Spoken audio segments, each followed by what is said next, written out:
Hello, beautiful people. Hi, how are you all doing? My name is Matt, or Captain Crail. I am going to be DMing for you all today in this Ever's Changing Arena. I'm here with my beautiful cast, my beautiful people. We are going to go, let's go top down, and then let's do a fun little move on left. Tanner, would you like to introduce yourself, please? Okay. Hello, I'm Tanner. I go by Mythalidor. I'm not on a lot of things. You can find me Mondays over at twitch.tv/The Library of Lost Tales, where I am the DM of a homebrew campaign. Commune is sometimes in it as a recurring guest. Yeah, that's me. Beautiful, wonderful. And now we're going to move on over to beautiful, wonderful Bethany, Panic and Pangolin. Beth, would you like to introduce yourself, please? Hey, I'm Beth or Pango, and I go by Panicky Pangolin on Twitch and social media stuff apart from Twitter, which won't let me do it long enough, so I'm Panic Pangolin, Twitter, limiting me. Yeah, I stream weekday evenings, and I love D&D, and I'm so excited, and I'm going to keep talking unless someone shuts me up because I'm so nervous. That was wonderful. It's beautiful. Okie dokes. I use she, her pronouns as well. So beautiful. Oh, yes, of course. Oh, yeah. He, him. Thank you, Beth, for reminding me. I'm so bad at that. Wonderful. Look at that. Yeah, that's great. Thank you so much. Snap, would you like to introduce yourself next? Hello, I am iSnap Plastic. You may have seen me on such tales as Ever's Changing Arena, but not this one. Another one. I also play in the amazing Commune DM's Intelligence Save Sunday nights. And when I'm not doing that, I am building Gundams. You can find me pretty much on anywhere social media as I_snap_plastic. He, him. Beautiful. Thank you so much. Okay, moving on over. Speaking of Commune, Alec, would you like to introduce yourself, please? Yeah. Hi, everybody. My name is Alec. I'm also known as Commune. I am a D&D content creator. I'm also a variety Twitch streamer here on Twitch, twitch.tv/CommuneDM. I do all things from a Bertelme brunch stream where I get drunk in the morning times and GOG, just look at hot anime boys. I do Nuzlocke on Pokemon, and then have my homebrew D&D campaign Intelligence Save. It's every Sunday night. So, yeah, it's a lot of fun. Thanks for having me. He, him, all my pronouns. Beautiful. And last but not least, David, would you like to introduce yourself, please, my bud? Yes, absolutely. My name is David. I go by the online moniker Zenokami in a few different places, but I don't really have too much social medias, and I'm also not actually on Twitch outside of the Welcome In. So if you ever want to see me, it'll probably be stuff like this. He, him pronouns as well. Beautiful. And it's okay that you're not on things other than Twitch, because I'm sure that if you started it, then it would be all over for all of us, and it's truly a kindness that you're doing. So thank you so much. Okay, and I'm going to hand you over to the most beautiful disembodied voice that I've ever heard. The disembodied voice in the ether. Hello, everybody. Welcome to the evil lair of the governor. Now, everybody, before we proceed with tonight's torture, we're going to begin with a few short announcements. The first of which is, of course, our schedule. Keep in mind, my friends, that if you want a fright as you go off the rails, then you can join us on Friday, 7 p.m. Eastern for, that's right, Off the Rails. Following that, April 17th, oh, do we have a conundrum for you? A conundrum company? That will be 6 p.m. Eastern. Now, none of this wonderful content could be brought to you without our diabolical sponsors, the first of whom is Skull Splitter Dice. Holy crap, that went in a weird direction. Now, my friends, we could not... Skull Splitter Dice, not only do they sponsor our program, they also sponsor a fantastic giveaway during our regular campaigns and one-shots. My god, if you'd like to split some skulls, and don't we all want to do that being the evil people we are, then you can go over to their their page, their webpage, that's what it's called, and you could purchase yourself some... Of course, the second sponsor is the gooeyest of cubes, Gooey cube, they create a bunch of supplemental D&D 5e content for all of you wonderful, fabulously evil villains out there. And last but not least, we've got Elderwood Academy. Elderwood Academy makes some fantastic products, and if you click on that link, you can go and purchase yourself some. Don't forget, true villains wear hats, and you can get your very own twee hat at our haberdashery. Oh my god, they're fantastic, so click on that link.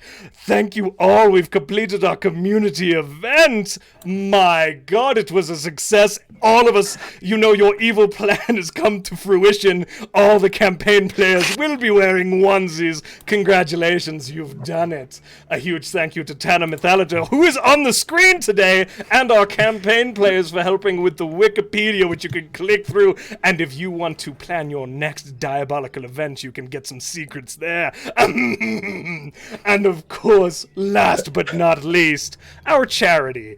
My voice hurts. Guys, this month we'd like to focus on the National Asian Pacific American Women's Forum. The NAPAWF is the only organization focused on building power with Asian Americans and Pacific Islander women and girls to influence critical decisions that affect their lives, families, and communities. Using a reproductive justice framework, they elevate AAPI women and girls to impact policy and drive systemic change in the United States. In the U.S., we've had a lot of issues recently with Asian hate, so on and so forth. This is a community that is regularly underrepresented, underserved, and treated very poorly by our nation, and we would very much like all of you to consider donating there before you do anything else. Bypass a sub, don't bother with the store. Go over to that charity, make a click there, make a donation in your name, our name, a friend's name, whatever it takes. We'd very much appreciate it. And with that, I'm done. Oh my god, Matt, I'm so excited to see you DM. Okay, bye! Now, thank you so much, Mr. Electric from Shark Boy and Lava Girl, for doing the sponsors today. It cost us a lot of money to get him to come this way, but I'm really glad that we were able to do it. Thank you so much. Okie dokes, gamers. We ready? Do we want to play some D&D? I want to play, and I also would like to go and hide in a hole. You saying? Can I play from my hole? So excited. Yes, you can. Yeah, that's fine. Okay. The sun beams the last of its heat through the plains that the Welcome Inn sits upon. Its solemn goodbye makes the evening sky plume with color as it sinks behind the distant mountains as we all approach. All seems well, albeit quiet as we see the inn. We hear commotion outside, screams coming from behind the mountains, a beating of wings. We hear a thunderous roar. We see above the mountain a dragon. Smoke billowing from its wings that crackle with lightning. It opens its mouth toward the sky. Ribbons of lightning whip out of the dragon's mouth and into the storm that is creating above. We rush out of the window toward the screams. And we hear that the screams aren't screams of fear, but of joy. We fly up over the mountain pass. We see thousands and thousands of people lining the sides of the mountain pass, and one on a podium stands a changeling dressed in extraordinarily long multicolored cloak that billows far behind them in a wind. The wind turns the cloak, almost to look at the different patterns, the stories that adorn it. The changeling whips out their wand, puts it to their throat. And as they speak, their voice booms throughout the pass. Come one, come all, to the opportunity of a lifetime.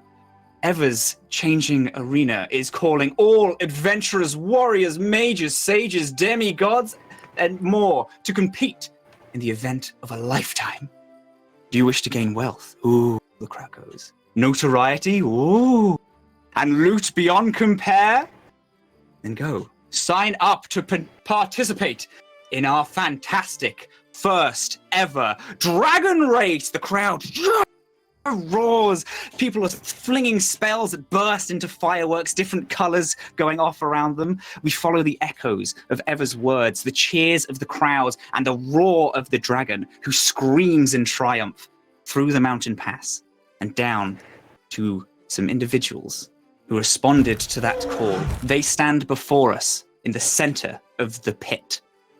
Dragon riders ready themselves, working with blacksmiths, making armors to fit the dragon, playing with their different dragons, numerous weird different colors, sizes, all of them together doing team building exercise to make sure that they're going to come first in this race.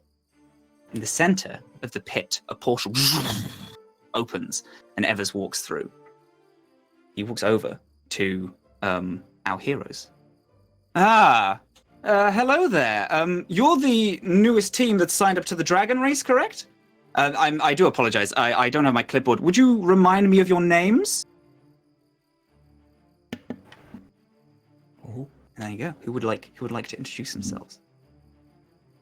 You see a tall, gruff Leonin approach, adorned in plate armor.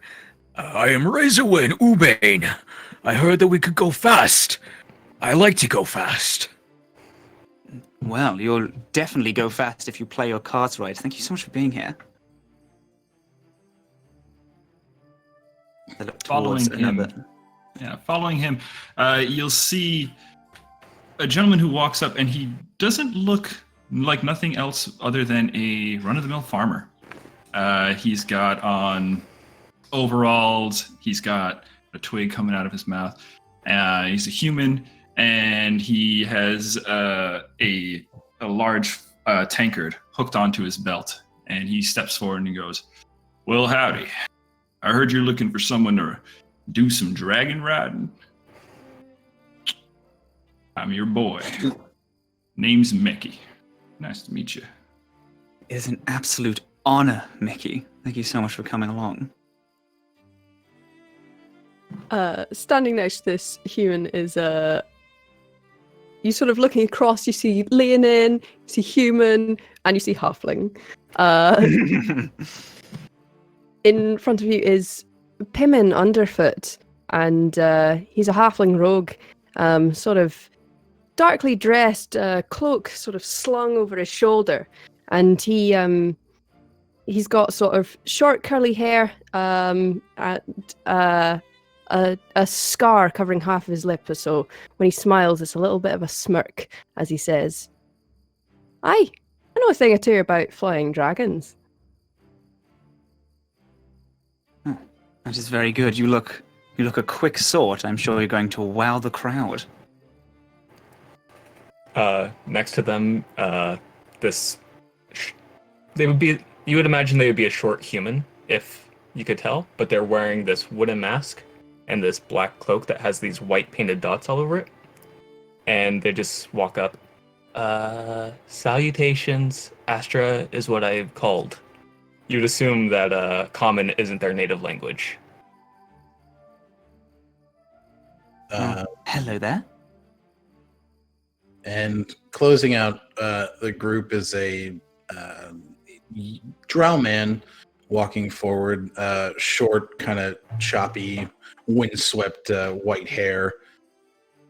He's dressed very extravagantly, just kind of a bit of an open black and silver lined shirt with tall leather boots and just kind of regular leather pants. Okay, well, I've never flown a dragon before, but this should be much fun. I think I'm Valmus, but you can all call me Val. Well, you may not have flown a dragon before, but I can see the others who are getting prepared, and I can see that this team has them quaking in their boots. It's an absolute honor to have you all here. I am extremely excited to meet all your acquaintance. Now, as you are aware, our prize is a platinum ingot worth 30,000 gold, and of course, the trophy that you can display proudly in the mansions that you can buy. Well, these things don't run themselves, so I have to shoot off quick. However, I'll leave you in the more than capable arms of Barbecue, who will go and show you to your dragon and more inform you on the preparations that you're going to be needing for the race. I have no doubt that you're going to astound all of us. A portal woof, opens up behind them and they step through. As the portal closes shut, there is a goblin walks up, oil slicked, some singed, a large scar over one half of their face. They are using a cloth to wipe up some dirt that they have. And like, all right, there, lads. You were all here for the dragon race, right? Indeed. Yes. That is absolutely incredible. Right. Okay. Good. Yeah. We have a couple left that you can pick, but I think I have the 1, 2, 3, 4, 5.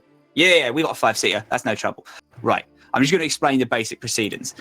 They walk over to this large stable area that houses a bunch of different dragons. You see like a team who has the dragons that is like kind of the show dragon. They have this smoke that constantly seems to be billowing from them, and lightning which is flying between their wings. Just like behind the stable, there's one which is you can't really determine the size of the dragon. It seems to keep shifting, and it looks like it's entirely made out of paper as it shifts into these different forms, and these little gnomes are all pulling it and moving it into different places. And Barbecue walks over to this perfect, glistening black dragon. Right, so this one's yours. So the way the race is going to work is essentially it's first person to the end. That's it. It's pretty easy. All weapons are free. You can do basically what you want. You can hit people, fire, whatever you want. You can ram people into each other. Also, obviously, people can do the exact same to you. There is basically just one rule, and one of you has to get to the other end and pass the finish line with a dragon. That's it. Now. And then our whole team wins. Your whole team wins. Okay. All right. Just one of you needs to pass. If you do end up falling off your dragon somewhere through the course, there are different portals separated through each area, and you can use that portal to get back on one of the dragons. It will tell you which one above all of the portals, but each portal is connected to a different dragon. So just let you know that. You have a week to get accustomed to the dragon. You can use this week as you see fit. You can build armor for the dragon. You can get accustomed to it, so it listens to you slightly better. If you want, you can go check out the course. If you want, you can go check out the other teams, even though most teams don't really like other people looking at them. They don't want to know tactics and stuff, but you guys understand. Right. Well, I'll leave it with this. Dragon doesn't have a name. You can all decide a team name amongst yourselves. I don't expect you to do it just yet. I don't expect you to have one at all. Most people don't. But right. I'll leave you there. And the little goblin goes up and goes over to another dragon, one which is like kind of whinnying inside of a small harness. She's like, "Hey, it's all right, bud. Calm down." So, hi, beautiful people. Hi, how are you all doing? Hello. Now that the intro is done, I'm going to explain a little more how this is going to work. So, really quick before we get into nitty gritty, because I have the brain of a sieve. Can I write down everyone's character names and their characters' pronouns so that I don't completely lose it? Alec, what was your... Val, V-A-L, he, him. Thank you. Thank you for asking. And Snap? Razorwin, Reyzorwyn, he, him. Razor. Beautiful. No, I literally have a post-it note with where you guys are sat on the icons. Yeah. No, I get it, Annie. It's fine. I love that. Yeah. My character's called Pimin or Pim. It's up to you guys. I don't really care. And he uses he, him. Tanner, yours is Astra? Yeah, Astra. A-S-T-R-A. They, them. Beautiful. Okay, thanks. David? Meki. For now, he, him. Ooh. Okay, dokes. So, let me explain how this is going to work. We have a week to before the race starts. In this week, you guys can do one of 4 things, or if you think of a thing that you're like, oh, I think this would make sense for a thing to do, you can absolutely do that. These 4 things are train with a dragon. This is going to take 1 full day of training, and then that means every time you personally do a dragon riding check, which is something to do with navigating the dragon, slipping through cracks, dodging things, you're going to get +1 to that.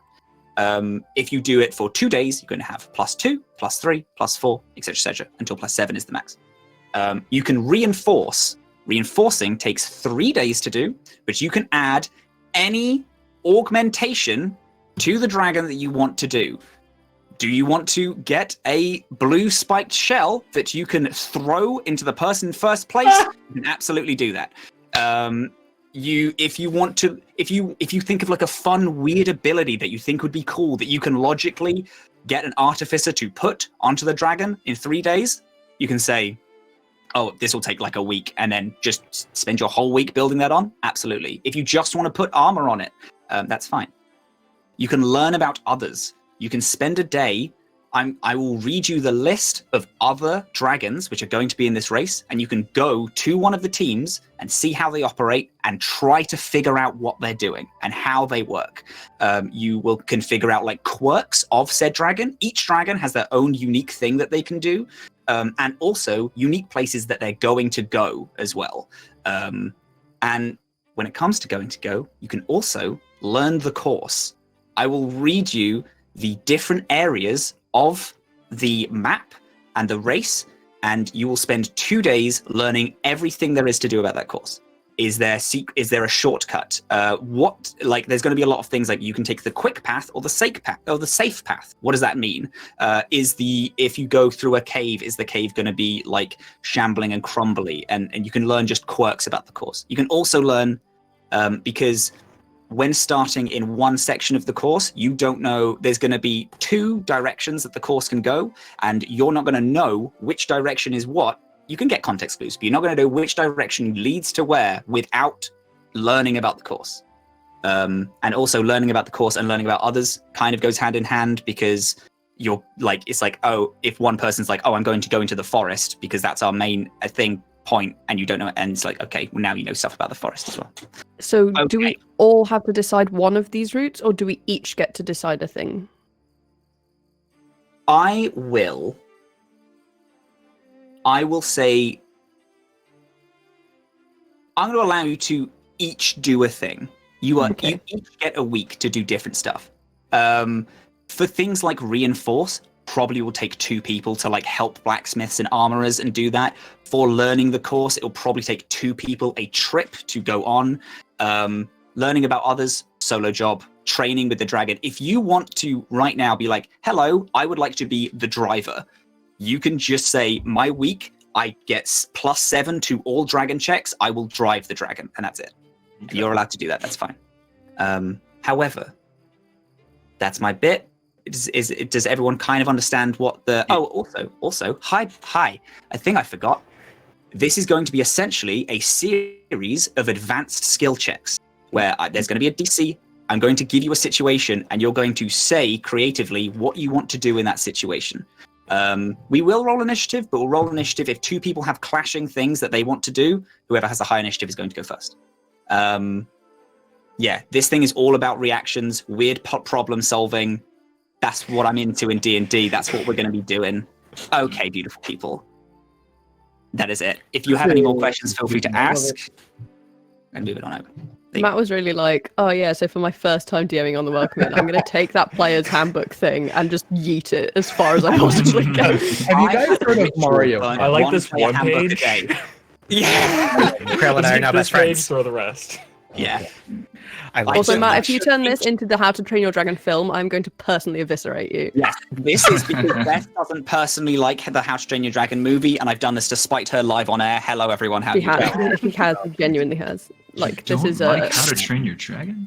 The books are phenomenal. I shall not start on this. We will be here all day. Okay, beautiful people. How are we thinking? What would we like to do on our first day? I just have one question about Dragon Rider. Is that just like you said, each day it's a +1. Is that just straight, or would you also include like animal handling checks in that? I would have animal handling being different because you're handling a very specific animal. Okay. However, if you would like to make like a calm, like if the dragon's getting frustrated and you want to calm it down with like an animal handling, and your animal handling's better than your dragon handling, that's fine. I'll allow it. Dragons are so sentient that I feel like having animal handling is like slightly different. You know. Okay. Yeah, go on. I hand it over to the players now. I disappear into the ether. Okay. Turn off my camera. I'm gonna say words now to break the tension of trying to decide who should talk first. I'm sorry. I'm sorry. I was about to talk, and then I foolishly decided that I would eat half of the strawberry lace, and then I got it stuck in my teeth, so I was doing that. Razorwin would like to. He's gonna go ahead and spend the 7 days training with the dragon, utilizing his speak with animals ability. Communing with the dragon, understanding its wants, its needs, its desires, selecting the choicest cuts of beef to tempt it with. And it was a black dragon, right? A large black dragon, yeah. All right, he's going to intentionally go out and soak towels in water and then drape them over the dragon to keep him moist. Salves, oils, everything that he would have in his priestly vestments to anoint the dragon. And then he's going to get some red paint and paint red flames on him because in 40k, red go fast. That is the choicest shit in the world. At first, the dragon is like kind of off-put. And it's like, it's fine, it's with you, it's tamed. It like wants to race, obviously. And doesn't like, at the beginning of the week, it's just not. It's like, okay, yeah, sure, we're kind of bonding. And then you treat it so well. These oils, oh my god, these towels. The dragon's like, I'm having a fucking spa treatment for a week. I love this. And then you're like, hey pal, go faster stripes. And it's like, let's go, gamer. I'm in, mate.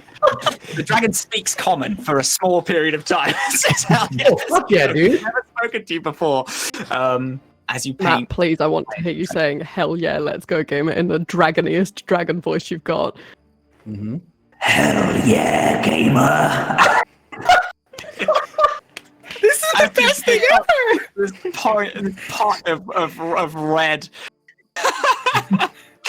Beautiful, incredible. So when it comes to Dragon Rider checks, you are able to get a +7 to all rolls. That's perfect. Nice. Incredible. Look, I don't know about the rest of you, but I'm pretty good at going where I shouldn't go, let's put it that way. I'm happy to go and keep an eye on the other teams. I was going to offer if you would like maybe a hand or some help. I'm good at, talking and a little bit better at lying to people. So maybe could tag team it, make it a little easier for them to fuck themselves over. Oh, fuck themselves over. Oh, yes, darling, yes. Oh, okay. That is kind of the opposite of what my plan was. But yeah, that seems to work. That's fine. Yeah, we can do that. I suppose we'll get started and then see where the week takes us. Indeed. Let's go. Recon. Yep. Beautiful. Okay, so first day recon, you can both go to the same place and I'll give you slightly more information. Yeah. Or you can go to 2 different places. That's fine. You recon squad. Yeah. Post-it note number 2. You very quickly get a casting list because obviously you're going to be able to get it. It's a big race coming up in a week. There's no role in that. The 11 other dragons that are in this race. You can pick 1 or 2. You can split. You have Giant's Might, Twilight. I feel like I'm going to do a Pokemon rap now. Giant's Might, Twilight. Sorry. You have just the Dragon, Steel Wing, Seaforge, Stormblood. Shout out to my Final Fantasy 14 fans. You have Matchstick, Paint Blot, Clockwork, Harp Song, or Origami. Now, not gonna lie, I lost you after number 3. Don't you worry. I am actually going to post this into the Discord so you can all see. Yay! The thing. That's not trouble at all. let's put this into that zone. I'm going to take away the secret little things. But we want the secret thing. You can leave those in, man. Yeah, It's just fine. leave the secret. Yeah, go on. I'll Yeah. I'll leave them in. I'll let you guys just learn everything about all of them without no checks. Yeah, sounds good. Okay, beautiful. There you go. So Giant Smite, Twilight Dragon, Steel Wing, Steam Forge, Spore Blood, Matchstick, Paint Block, Clockwork, Harp Song, Origami. There's no neat rhyme to origami, but that's my poker rap for the 11 dragons. Except for Zenokami. Oh my Yeah. god. Yes, origami and origami. Oh, that's so strong. Yes, good. Val will look at him and. Do you think this is something we should split up for, or what do you think? It looks like there are more dragons than I expected, at least. We stick together for day one, and then, see how we go. Works for me. Beautiful. Which one are you going for? I'll move to. We'll do Val first, and then we'll move to Pim. Val, which one are we going for? If we're going together, I am interested by. Oh, of course. Yeah. Paint blot? Yeah, I was literally Yeah, about to say alright, paint block. alright, Oh my yeah. god. So sick. Yeah. Team Recon. Incredible. Right. Okay. Would you guys like to make? How are we approaching this? What are we doing? We see. So we go over to Paint Blot's. What's it called? Training area. We'll just call it training area. Immediately when you're walking up, there's a smell of. You smell paint. Like that thick, like acrylic smell. You hear these huge, and as you approach, someone is walking down the road past you, like someone who just dropped off stuff, who is just dripping in this multicolored paint, and they're like, "Fucking god damn! I hate fucking delivering to this fucking dragon." As they pass you by, how are we approaching this? Sneaky? How are we doing it? I think we should dress up as the cleaning team and go in. We are very much on the same page for this, Pimin. Very much so. Aye, good. Let's go. Good. Is there paint around? There is paint around, yeah. He's just gonna. Super Mario Sunshine, just like just incredible. wild amounts of ink. It's that level of just shit everywhere. Val will look at Pimin. Well, let's get started, and he'll just plop into the paint and just roll around. Okay, well, that should be a decent enough disguise. Making it. Pimin is going to take a slightly different approach and body-wise, just get all up in it, and then very carefully and artistically make sure that it's perfectly on his face, just accent the parts of his face that he thinks look good. Val's just Right, clean up crew. I think we need to find a mop, probably. Shit. Is there a mop around? I was going to say, you have just muddied yourself up. It's like, hi, we're the cleanup crew. It's like, hi, where is any of your stuff? We're there. A sword, but no broom. Okay, sure thing, pal. Is that guy still leaving? Yeah. He's just down the road now, slightly more, because you spent some time rolling around in muck. Yeah. Oh, look, 1 second. Excuse me. Sir, can help me, please? Are you sure? What do you want? Yes. Does he have a bucket and a mop? No. So, he said as he walked past, he said he was delivering something. So he doesn't have anything. He has just he has more a staff of the dragon race clothes. Okay. But no mop or broom or anything. Got it. Do you know where I can get some sort of cleaning supplies? Just paint blood gets quite messy. I'm sure you are aware. No, I fucking hate delivering stuff here. It's literally the worst. It's really awful. It just mess everywhere constantly. I fucking hate it. Yes. I know. Yeah. I know where you can get some stuff. Why is your pen just messed? Yeah, it's a disaster, truly. That's no trouble. He walks off and then like signals you to follow him as he walks over to just like a small cleaning surprise. He's like, honestly, take what you want, pal. It's all right. Oh, wonderful! Thank you very much. Here's- Just grab as much as he can, and then just like run back to pivot.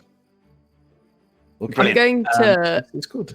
leave my most obvious weapons back with the Good shot. other Nice. stuff, and I'm going to put like fantasy boiler suit on over my armor, to, like zip it up, and then be like, oh shit, I put the paint on the inside, and then go back to the paint puddle and put more paint on the outside of the cleaning gear, and then approach. As you approach, again, it's kind of like an open pen. As you approach, you see, looking similar, a similar size to yours, a large adult dragon. The color of which you can't determine because there's this just swirl of different like colors, shades, hues, but all swirling around with this inky blackness. The pen is covered in this same multicolored it's not inky blackness, sorry, yeah, just inky inks. The pen is covered also in this same ink-like substance. A lot of targets have been set up. You see this dragon like get ready on all haunches, and then and as it fires, its whole head splits off of its body and then flies toward one of this target. As it does so, it explodes on this target. This ink goes everywhere, and the dragon shrinks as it grows a new head. It does this 2 more times, and each time it fires, it shrinks even more.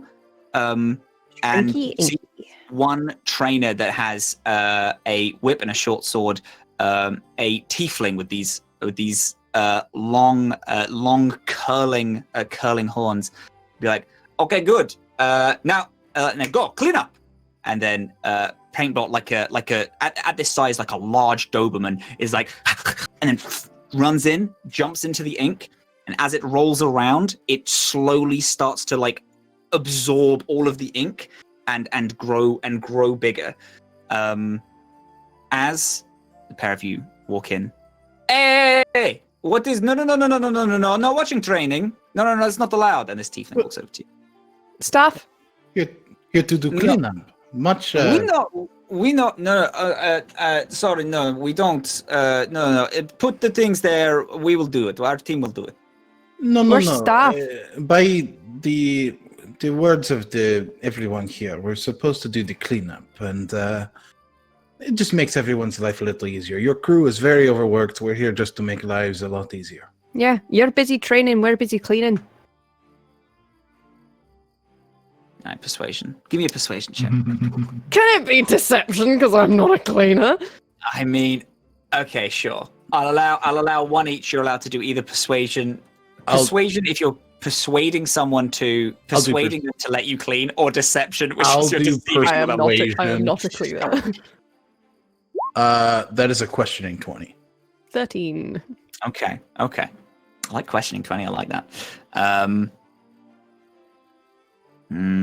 That's the digital dice done for the All right. evening. Okay, fine. You can clean, but can you give us warning next time that you're coming? We don't like. There's a lot. We don't like our skill being spotted. You understand? No. Of course.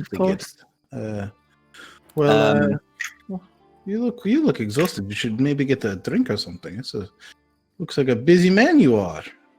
Okay. Well, yes, I am that, but the race is in a week and we're mid-training. Yes. The race will still be here in a week, is all I'm trying to say. You know what I mean? Walter may not be here tomorrow, but, I am just a man sent here to clean up after the dragon. What do I know? He'll begin to pretend to start cleaning up. You're right. Okay, fine. We're going to take 5.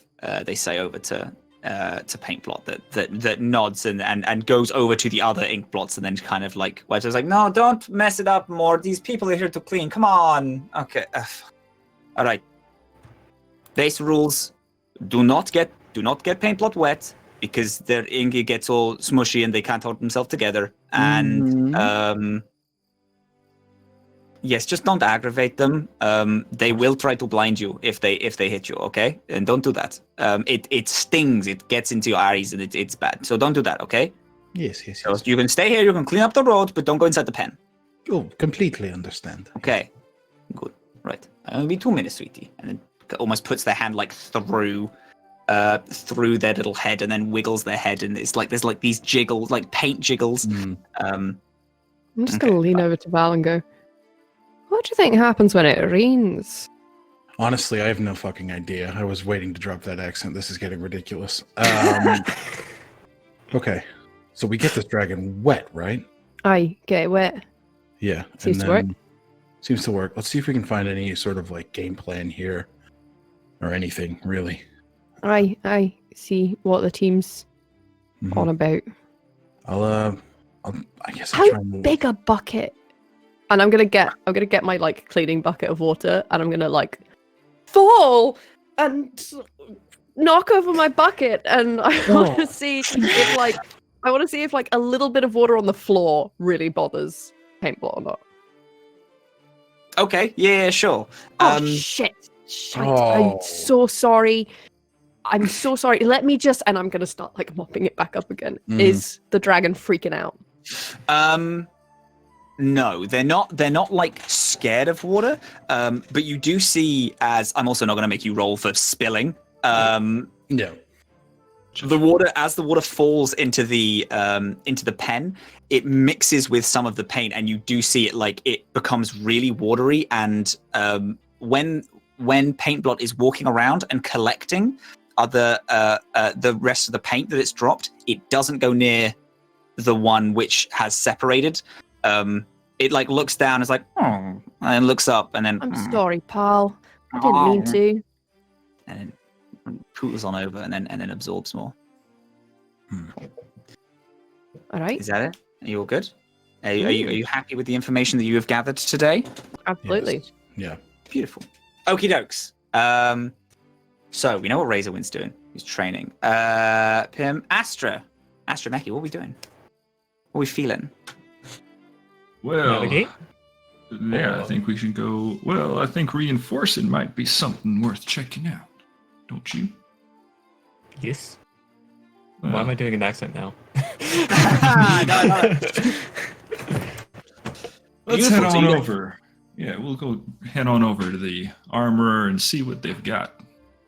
You said it'd be 2 days to navigate and like 4 days to reinforce, or earlier? It's 3 days to reinforce, like Okay. minimum to reinforce anything. However, this one's a bit of one where it's like you can just tell me how you want to reinforce, what you want to do, and we can just discuss. Like, if you're like, I would like to add a laser, it's like, okay, that's going to take 7 days to add a laser to your dragon. But if it's like, if you just want to have like I want to build basic armor plating, it's like, okay, brilliant. We will. That's 3 days, just minimum. And it does take 2 people to like help out together. That's grand. So yeah, what are we feeling? What do we want? What do we want to add to our dragon?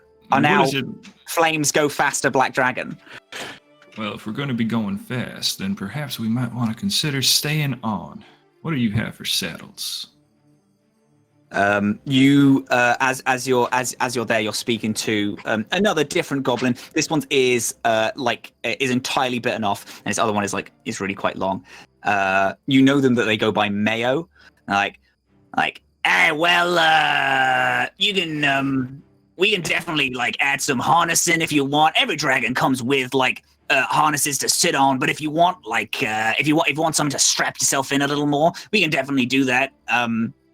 Depending on time, we can have we can have it so it's like you have to fasten yourself in, or it's just like really quick.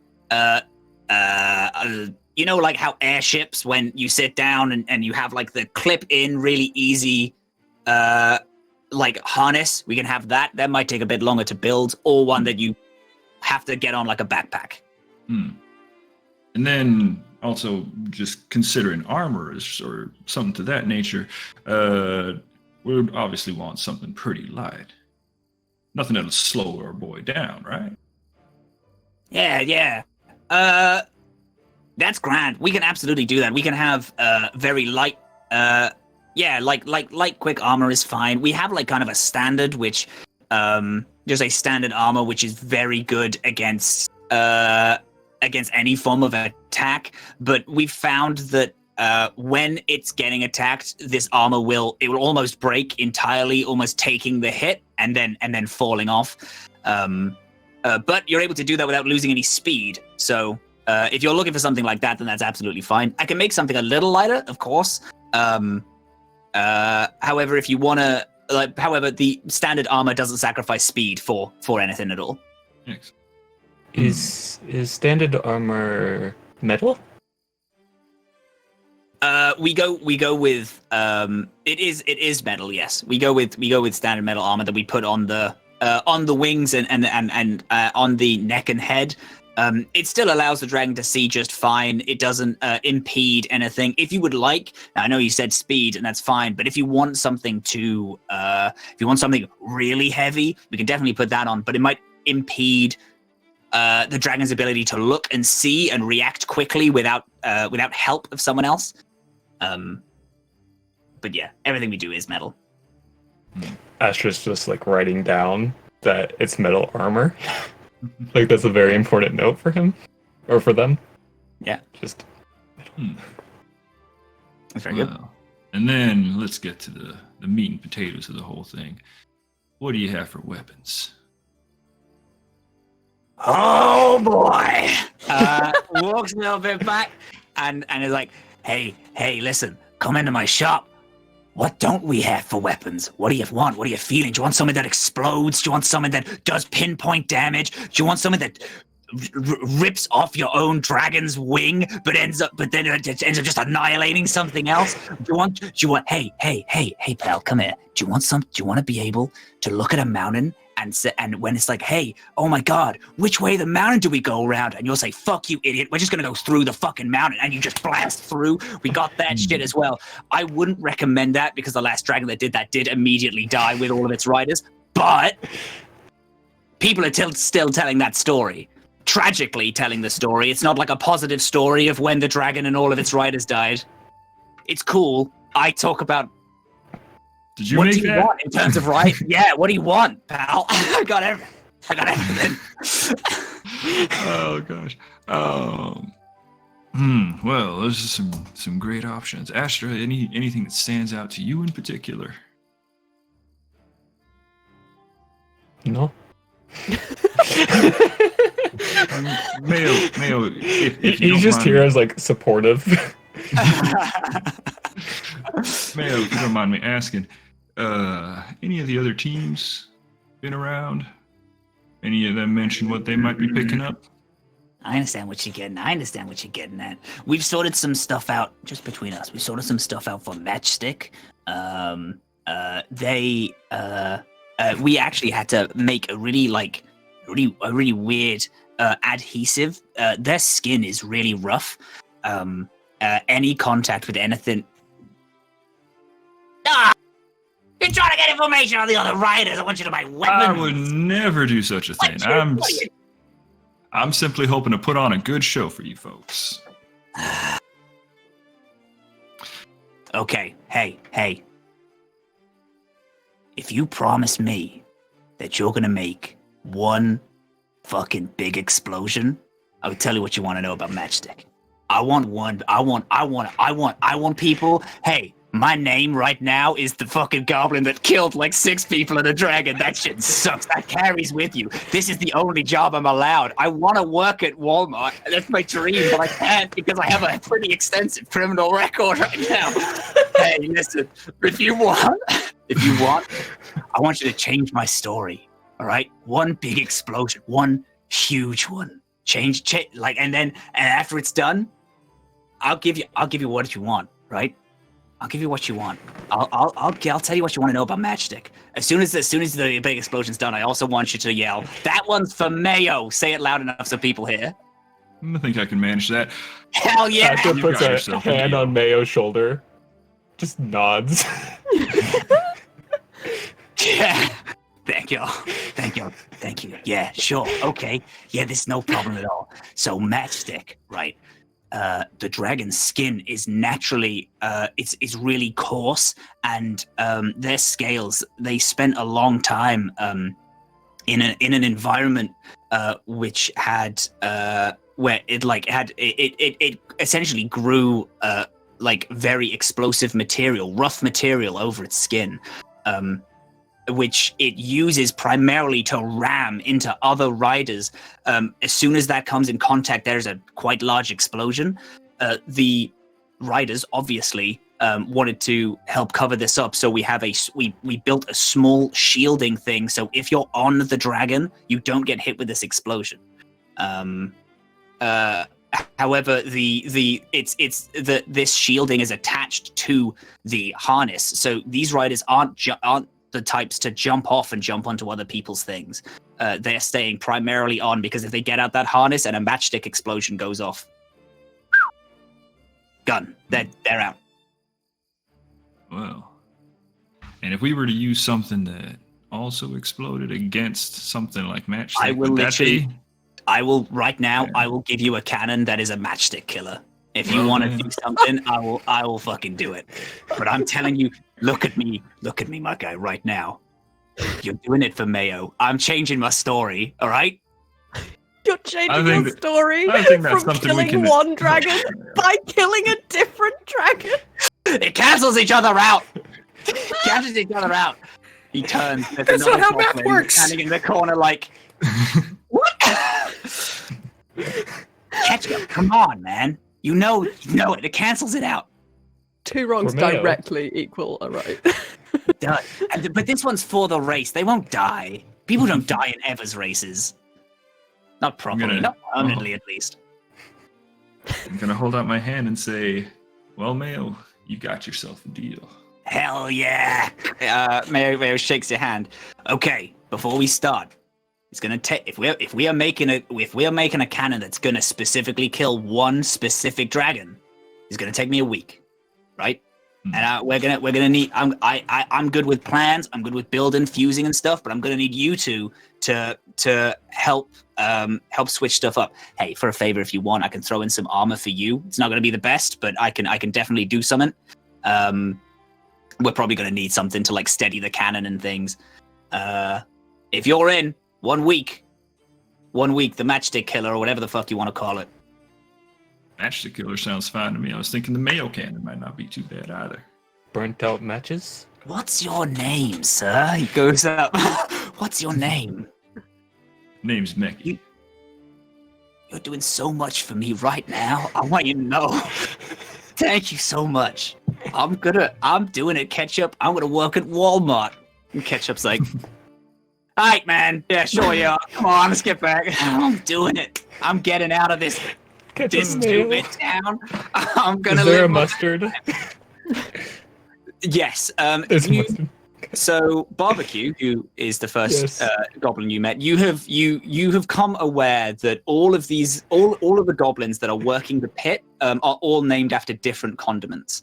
They all talk very highly of their brother Pickle that's somewhere else in a different land. And oh my god! Your Matt's Goblin Extended Universe is more comprehensive than the MCU. I have a GCU, absolutely. Pickle is a character who I played in another game that with Josh a dog ran named Pickle. With a dog named Pickle whose parents were called Cucumber and Vinegar, and they made pickle, and all of their brothers are thing named. Anyway. Okay. During this week, you're building. You get so you're going to get armor. This is going to count for 1 entire damage mitigation. Any damage the first time you get hit is completely null and void. You move at the same speed, and you're not like hindered by it at all. The cannon. This cannon is specifically designed to pierce through the harness of Matchstick and set alight to their skin, which will hopefully, if you hit right, will blow all of the riders off and essentially make it so that Matchstick is out of the race immediately if it hits. You can, of course, shoot other people with this. It will still explode, but the explosion... it won't explode. It's going to be doing damage, but the explosion isn't going to be as effective. Fucking massive. Yeah, And it's Mayo, going to be a single one. Paint me a word picture here. In terms of size of explosion, what are we talking? I'm saying the gods themselves, they're going to be sat down doing whatever the gods do. And they're going to be like, what the fuck was that? Are we being attacked right now? Are the denizens of hell coming into our door? It's going to be so loud. I'm pretty sure, hey, if you do this shit near a mountain, oh, it's done. It's done. The mountain's gone. I'm hoping. Hey, listen, I'm going to tell you this right now.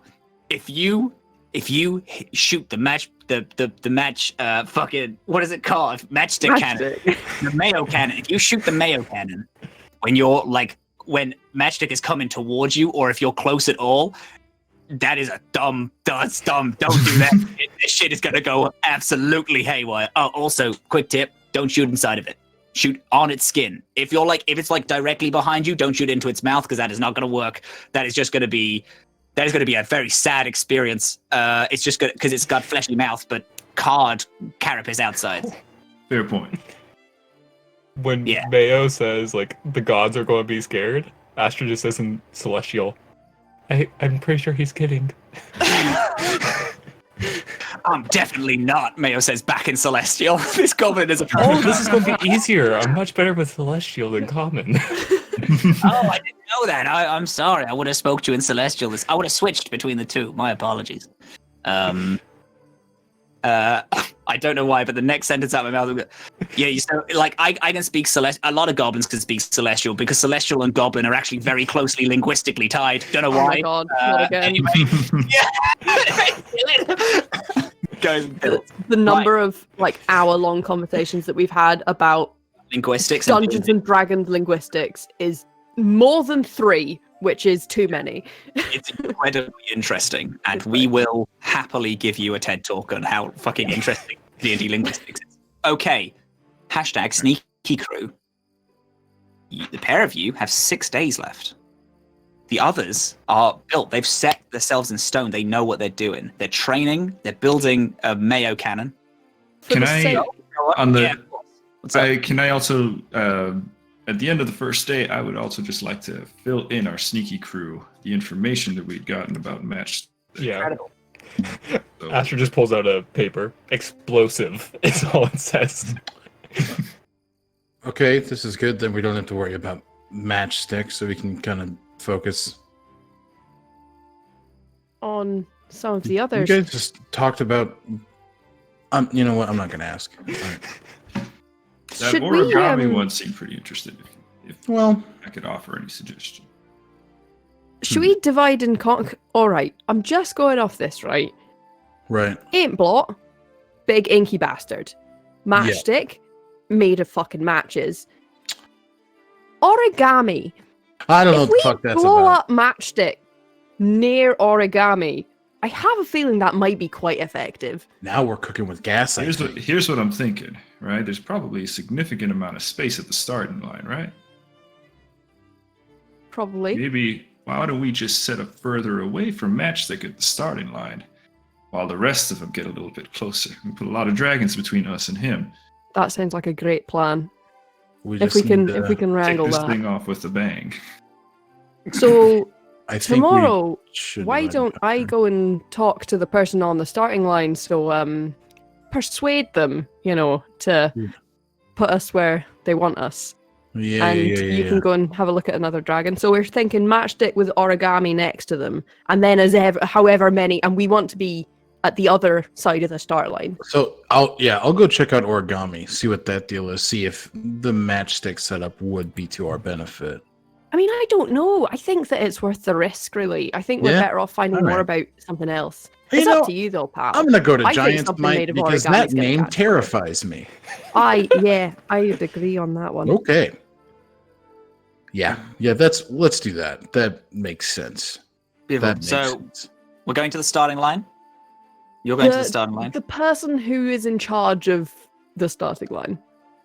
Yes. The race organizer. They would be at the starting line. I'm going to count this as a learn course because you're attempting to learn the starting line lineup. So you will see the initial bout and the initial stretch of the race. I'm not trying to see it. I'm trying to directly change it. Okay. No, that's fine. Yeah, sure, 100%. I tell you what. Yeah, let's go with that. So you're not doing a lone course, but we are going to say that you're spending the day finding them, and you're going to go find them.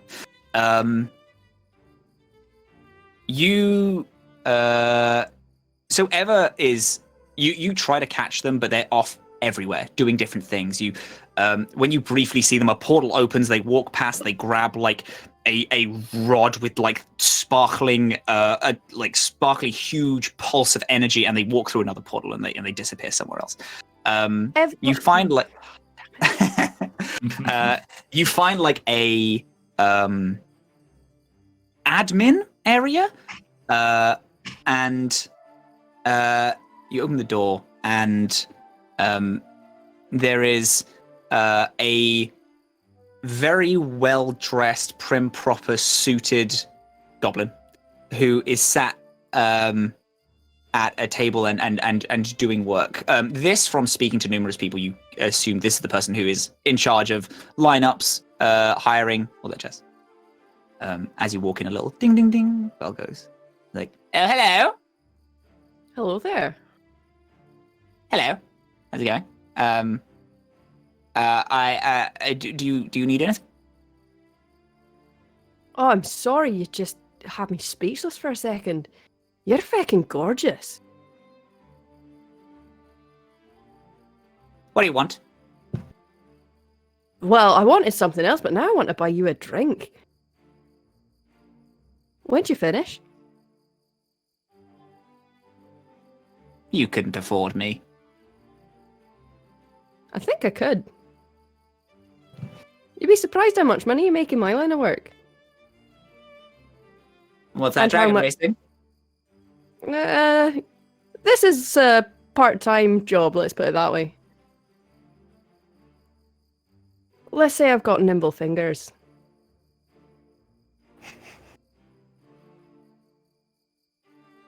All right. Do you want to become better acquainted with them?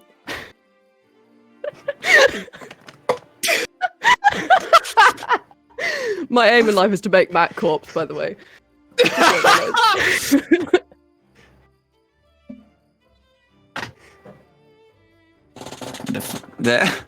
You ever heard the phrase "sticking your fingers in mustard"? Because that is exactly what you're attempting to do right now, and that is, I will tell you that I've seen some nimble fingers in my time, and you would be hard pressed to get in the top 5 at least. I'll try and prove it. Are we gonna have a fade to black, Beth? Is that what we're doing? Yeah, I think we are.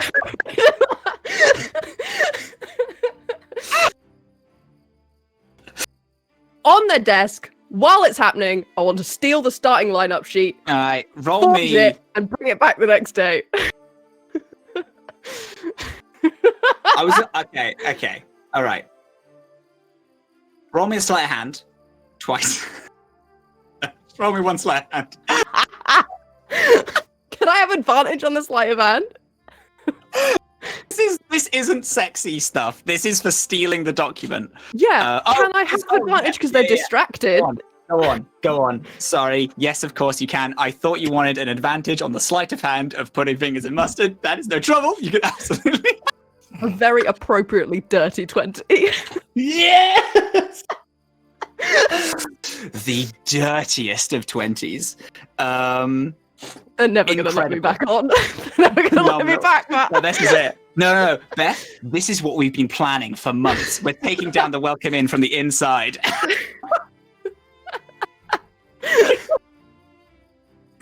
Okay. All right. Okay. Yeah. Easy. You grab it. You're just forging it right there. No. I'm gonna nick it today. Brilliant. And Okay. bring it back the next day, altered if it's not to our liking. Okay. Incredible. Yeah. Perfect. You take it. The lineup is what I sent you. The 1 to 11. You are 12. Uh-oh.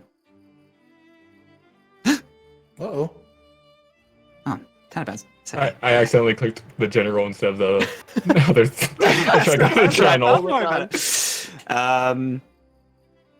That's cool. not Brilliant. good.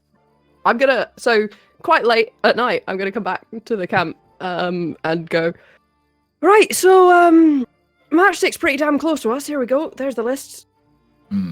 Just for Brevity's General sake. Potter's gang. I'm actually okay. So I know this isn't the best thing to look at. I'm going to say, however, I am going to post in chat what the order is, just for ease, because I know that a lot of names just randomly doesn't freaking mean anything. So the starting lineup: Giant's Might, Twilight, the Dragon, Steelwing, Seaforge, Stormblood, Matchstick, Paintblot, Clockwork, Harpsong, Origami. And then you afterwards, as you are the 12th running. So Matchstick's kind of in the middle. It's a good spot for Matchstick to be in for our purposes. Yeah, but we want to make sure we move Origami too. Yeah. Also, I think it might flammable, be do we? worth moving Paintblot near Seaforge, just going off like Seaforge. Names? If Paintblot's inky, Seaforge might be damp. I really quick just get an int check from everyone, just a base intelligence check. Oh no. Natural 1 +2 for 3. We love that. Thank you so much. I dirty also 20? rolled a 3. That's an 8. Brilliant. So do we have one above 10? Dirty 20. Dirty 20. Okay. Brilliant. So y'all would just clock that dragons are really big. So the starting line, because they need to extend their full wingspan to get out, is like it is about 90 foot separated in the first starting lineup. So although yes, Matchstick is like close to Stormblood and Paintblot, it might, if you from the off hit them, it probably only hit one, depending on where you hit it. If you like, depending on which side. If you want it, Origami is going to have to be dead next to Matchstick, like dead next to them. So why don't we... Val, tell us about what happened with Giant's Might, and we'll see how close they should be to Matchstick. Actually incredible. Yeah, that's true. I got you. Nicely done, Beth. God damn. Earlier in the day. All right. When you're approaching the Giant's Knight's pen, it is weird, doesn't quite, like, you hear stories of great, like, legendary beasts, like hydras and Tiamat, that have numerous heads that are, like, all yelling at the same time, and you can only imagine that this is what this is. As you approach, you turn the corner, you instead see one huge giant and 5 adult dragons around them, just talking, speaking, just all like looking at, and you see they're all speaking. What languages do you speak? Common, Dwarvish, Elvish. Okay, they are all speaking what you assume you pick up. You know, you've traveled. You're all speaking Draconic. Which this giant is then speaking back. Yeah, I'm moving on. They're all just talking, backs turned, seem to be doing their own thing. Shit. Okay, I'm gonna. Do they have like a little cockpit where like they would have notes? Yeah. Like, okay. Everyone has like their own like house that they have. Do I only see like the giant and the metric yuck ton of dragons? Basic. You like, so the way I'm picturing it is like everyone is slightly covered by mountains, but it is a singular path that goes down pens, and it is like a pen, and then at the edge of the pen is the house that everyone stays at. It's kind of uniform. So just because you know where your house is set up next to your pen, you know where theirs would be as well. Sure. And you don't have to go through. You can just go along, and if you want. Yeah, I'm gonna go in the house. Beautiful. Yeah, you try the door's not locked. You open it. I'm in there. All right. Okay. I don't see anybody. I take it. No. Honestly, even if you tried to listen for someone, there's so much noise coming from right next. It wouldn't matter. Okay. Yeah, I'm gonna start looking around for like papers, notes on these dragons, the rider, anything I can get. Give me an investigation as you're investigating things, going around trying to find shit. Okay. That is a 22. Beautiful. You go next to the bedroom. They have all their things in a bunch of chests with numerous items in. Weirdly, you don't as searching. You don't find a dragon's stable. But you do find these 2 huge winged boots and a picture frame with this one giant and 5 humans, and with winners of the Promestra Dragon Race Giant's Might.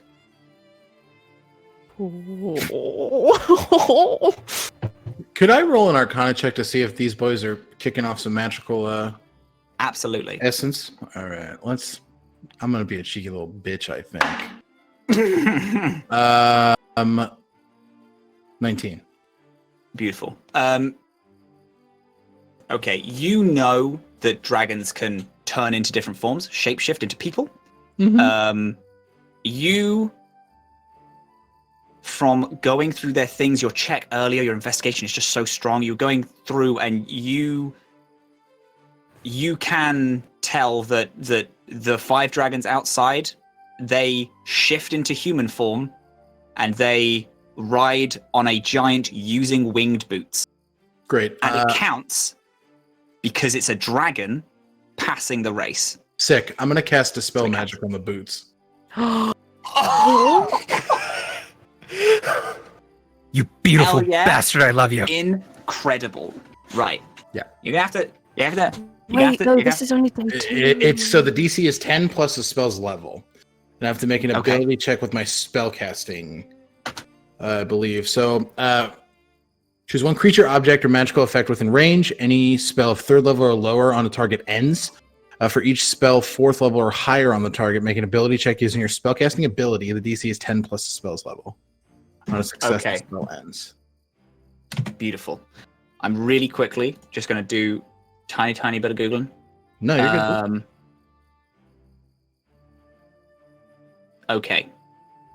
So you assume that this is the spell Fly that's been attached to these boots. Mm-hmm. However, going to do some finagling. Yeah, let's do it. Because it's a giant, it needs more, a higher level of. So they're upcasting it.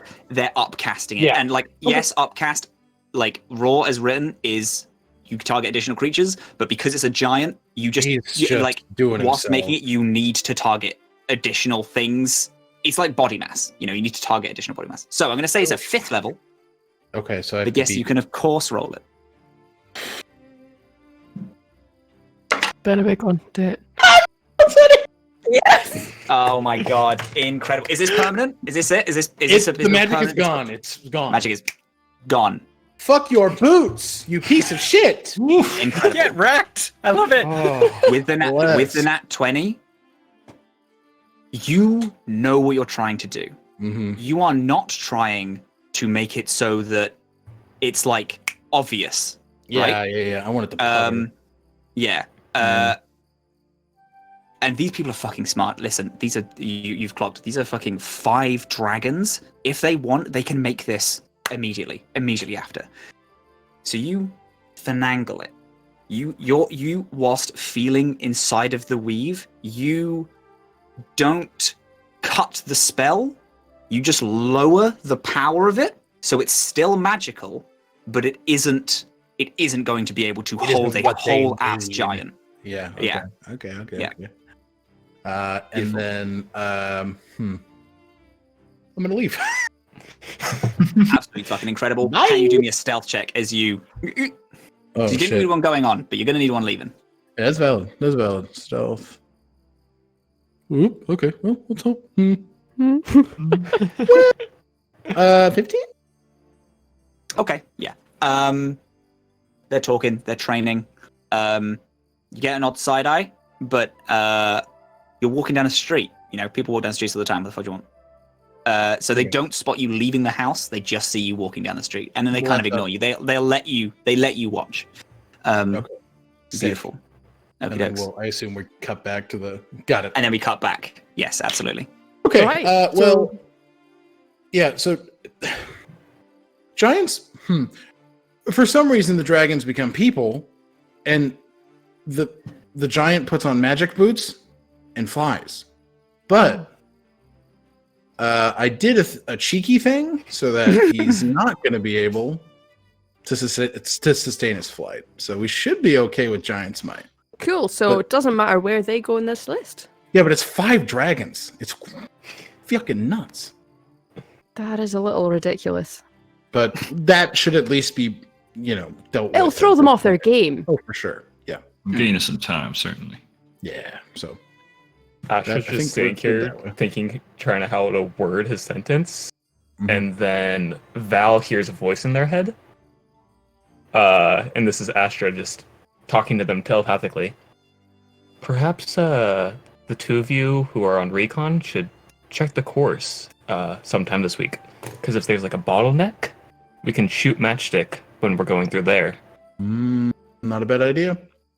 I will vocalize what Esther just told me shmientally. Incredible. Yeah. Sounds good, Astra. Good idea. Nice. Plan. Okay. So we have 5 days left, but in the sake of brevity, we're gonna cut down on scenes and make this more just skill check 1-1. I'll tell you things about stuff. I would like every day to make sure that I swing by my new friend Mustard and leave a little gift, like a little flower, a little kiss, something. Beautiful. So they know, just so they know. But I'm not putting the list back yet. And if they bring it up, I'll be like, oh god, babe, I don't know, sorry. I'll keep an eye out for it. They're clearly having a time right now. They were like, I mean, it's all done. Like I finished the list and I just didn't send it off like a fucking idiot, and now it's lost. I might have to make a new one. When did it need to be in by? It needs to be in by the day, just so people know where they are. It's all right. You've got days left. I'm sure it'll show up. God, I hope so. Sorry. No, incredible. We love that shit. We love it. Right. We have 5 days left. What would we like to do? Recon day? Yeah. You guys can, if you want, because it's 2 days per zone to learn the course. But if you want, I'll give you 3 just for like brevity's sake, and we can chuck 3 of them together. Unless you want 2 and then learn about another dragon, that's also fine. My constant going back and forth from the admin building. Let me look at a map, perchance, while I was there. I mean, you're able to go through. You like your trips. You go out, you come back. It's a day. In evening, you go drop by in the evening. Okay. Of course, if you want, you can just learn about 5 dragons, and I'll just give you snap information about it. Yeah, I think that's what Val's going to be doing. 5 dragons. Yeah. Brilliant. It takes 2 people to go recon, right? It does take 2 people to go course recon. Yes.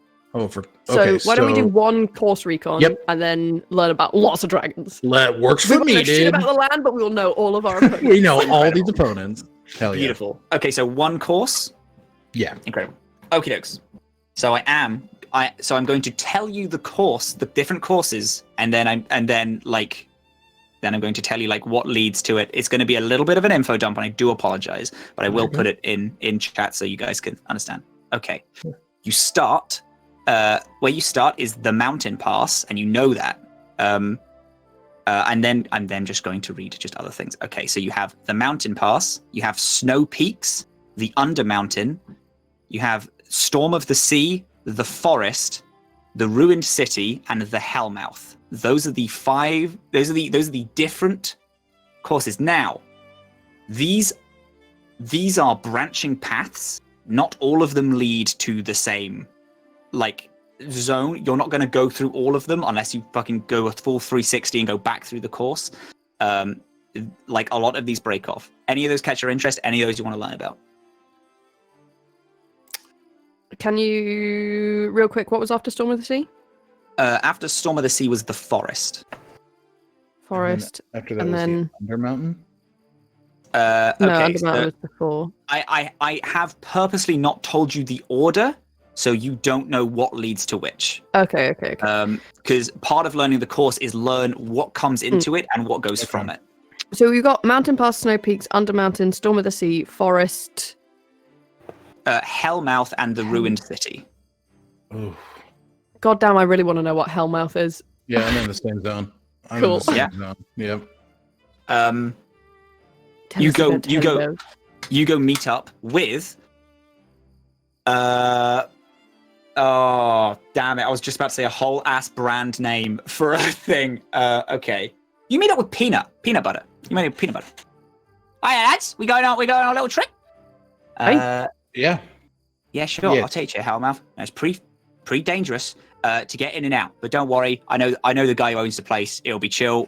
It'll be nice. Just kind of keep to yourself, right? You very long day getting there. You see as you go through, he goes in a weird little sideway, opens up this little portal in this huge demonic looking gateway just in the side of a random mountain.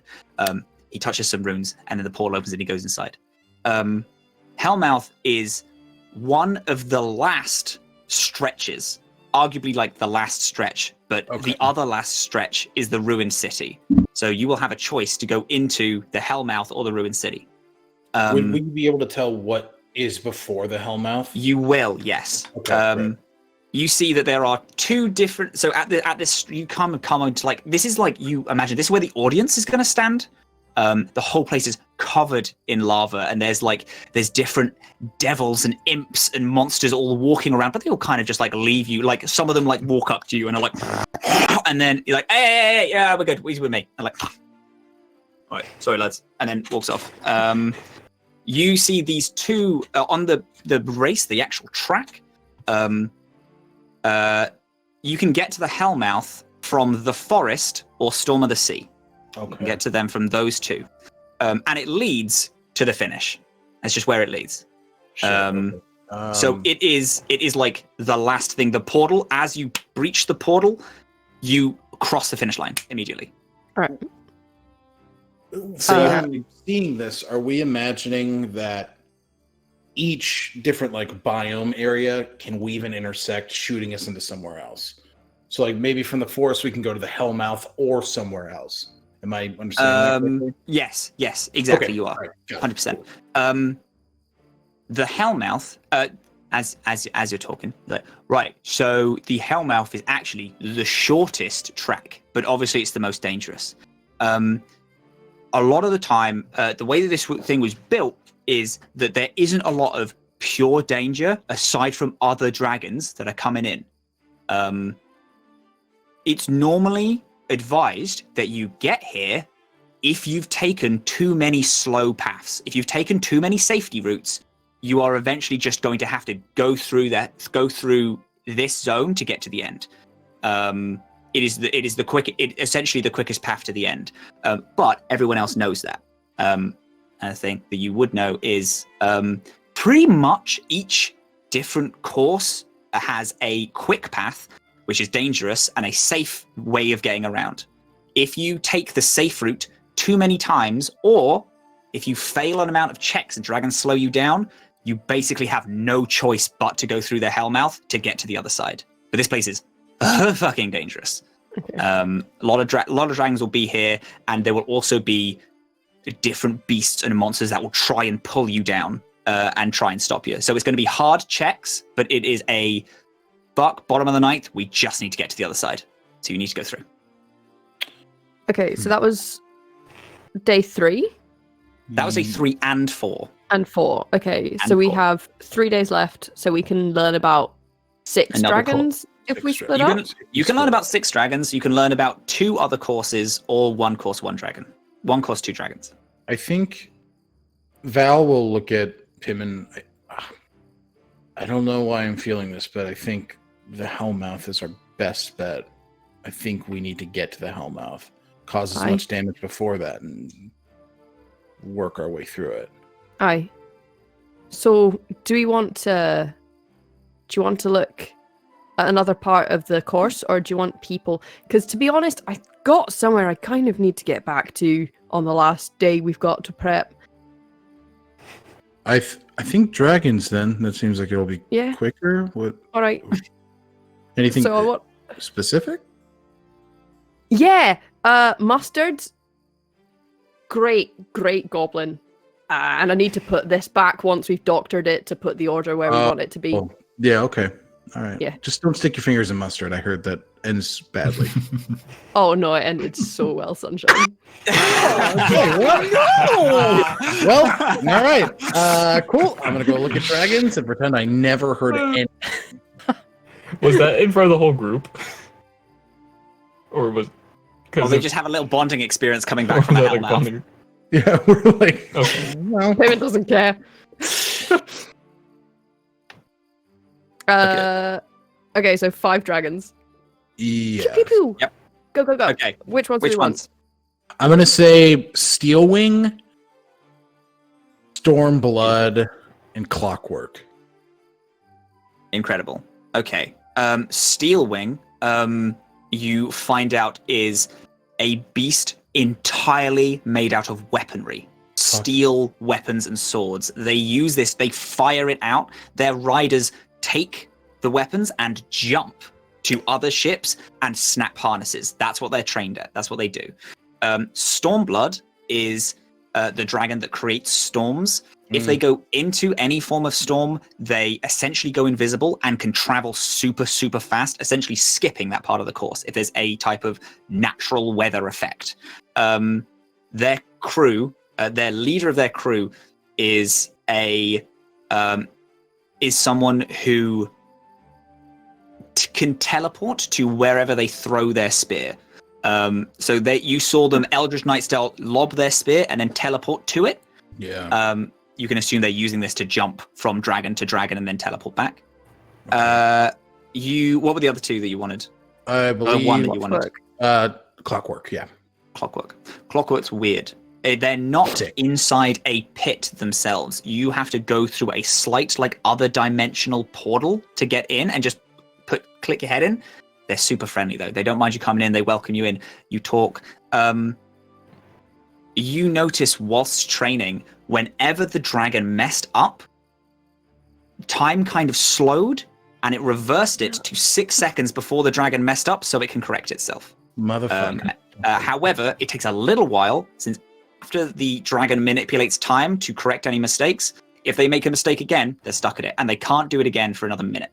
So every minute they're able to teleport 6 seconds back. Got it. Okay. And you do notice that people and things also seem to go back this 6 seconds. You go back 6 seconds, retain what you know from that previous thing, but the dragon seems to reverse all of time 6 seconds. Got it. Those are your 3. Okay. I would like to find out about the dragon. The dragon is a weird one. The dragon, as you see 5 different goblins, all just right, what are we doing? They're all planning, they're all sat around. Matt, it's and not. you notice that there is not a dragon in sight, but is an airship called to the dragon. Okay. I thought you were going to go 5 goblins in a dragon suit for a second then. That would be, oh my god, Beth, that would be so much funnier than anything I've made today. That is ridiculous. I was thinking it was a mechanical dragon where they pull the wings and stuff. Oh my! It's literally a pantomime horse, but a dragon. Yeah, 100%. Yeah. It is. Yeah. So it is an airship called the Dragon, and there are 5 goblins on it. Okay. 5 goblins that operate it. Okay. I want to know about Harp Song. As you walk toward Harp Song, there's this beautiful, orchestral like symphony going on. You see it is a dragon with this exceedingly long neck, and inside its neck are these little breathing holes that go all the way down. Its wings have almost been completely gutted, and there is just like sinuous strings that as the riders, they are using gale force to blow through the dragon. The dragon opens its mouth, and there is this, and it's like breathing holes open and close to play different tunes. As you hear this tune, your mind starts to like go weird, and you lose yourself a little bit, and you become completely enamored with the song. You start just walking toward it, doing kind of what it says as you can hear it speaking, and then you see one of the riders. Hi, sorry, I'm so sorry. You're just a little too close to harp song. It gets like that if you're not like used to it. I'm sorry, it's beautiful. Yeah, it really is. That's why we fell for it in the first place. But yeah, just try not to get too close in future. It can kind of you kind of lose your mind when you can hear the harp song. Yeah, I was getting that. Cheers. That's right. You also know, and not for nothing, that the riders mention that they are 100% going under the mountain. And then you have one more, I believe? No. Dragon harp song? No, because I want to spend my last day having reorganized this list how I want it. Beautiful. Back with my pal Mustard. Okay. Can you do me a Thieves' Tools check to see how well you can forge this? I hate you. You're getting banned. No more this dice. Oh no. Where the flip is my Thieves' Tools? Where have they gone? It's just plus proficiency. Yeah, it's just plus proficiency. I can't read my own character sheet. 9. I'm so sorry. You do a piss poor job at forging this. You do really bad. To the point where you are not sure that this is going to work.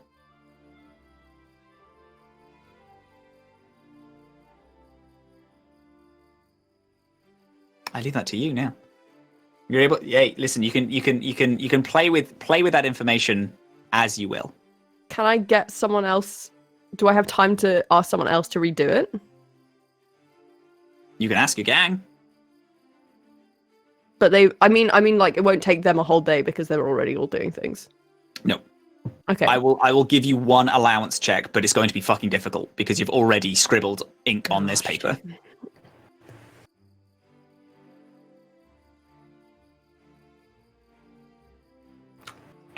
Do you want Astra to help you? Yeah.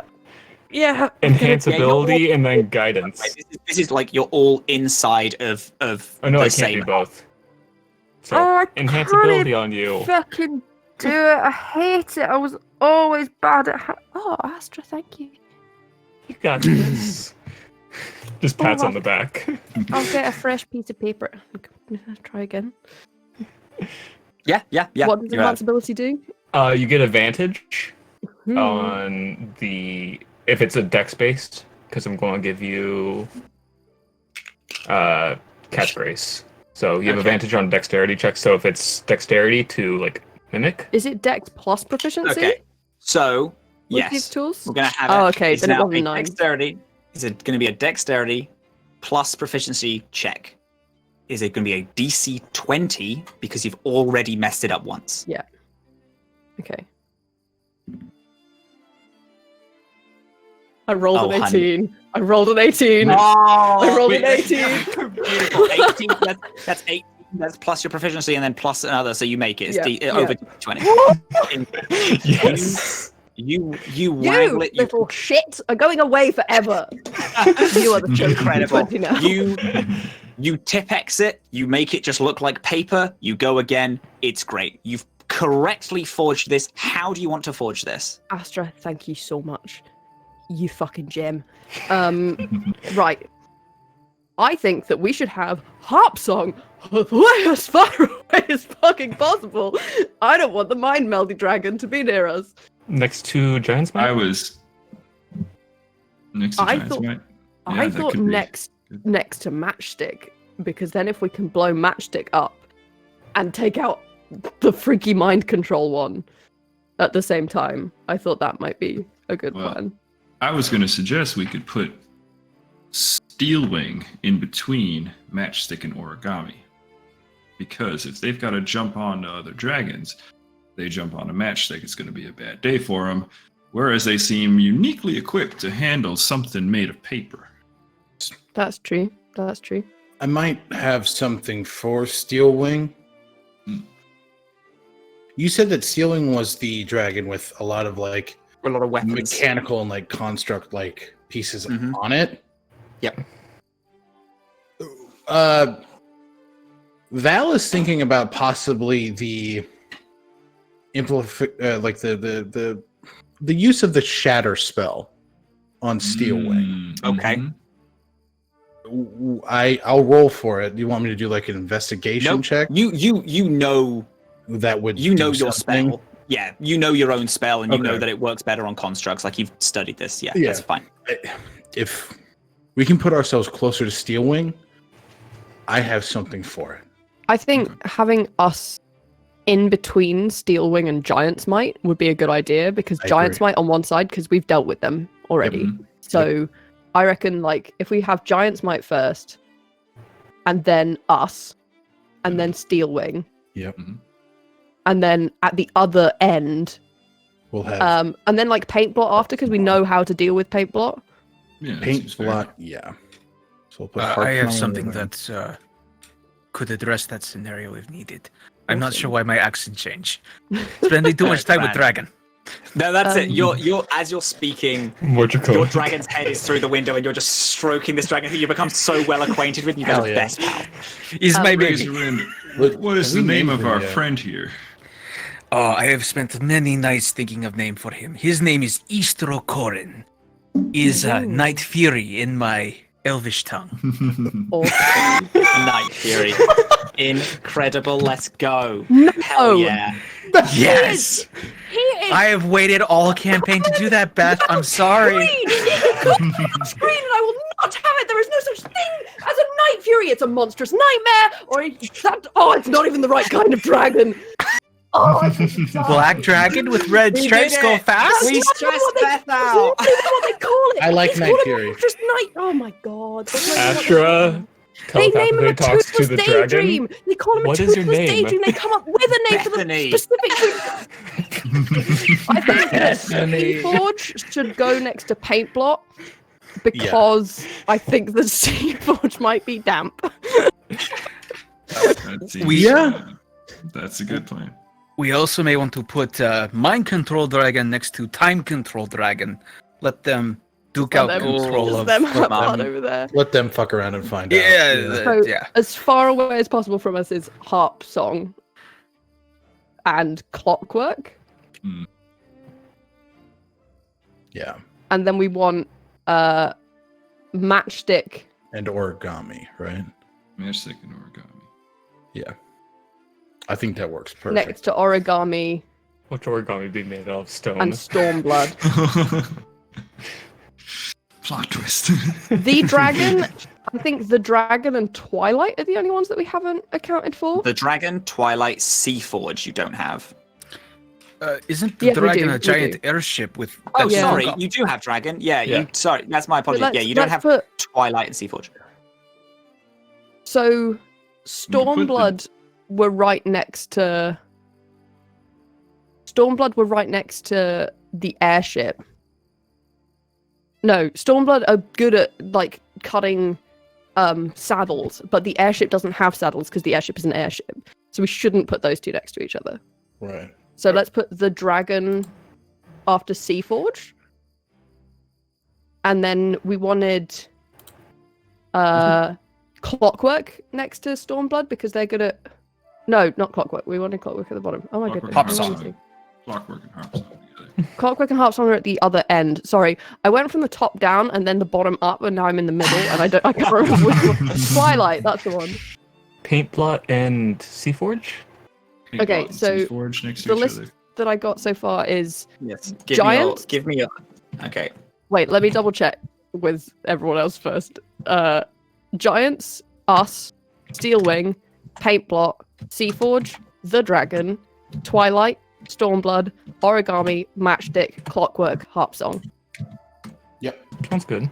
Yeah. I agree. Okay. Okay. Question Did for the DM. What does our dragon do? Your dragon is yours. And that's the most beautiful thing of all. Oh my god! It's the most beautiful thing of all. Your dragon has a cannon on it that can kill another dragon. Yep. I don't think we need much else. Okay, that's valid. So to be clear, our dragon has a artificial prosthetic that aids in its ability to do stuff, almost like Yes, a wing. Your dragon has armor. Like Mitigate that damage one time, and it has a cannon that can fire a piercing like shot into something. It doesn't even have to be a dragon. You just shoot it into the side of a mountain to is it one shot or is it multiple?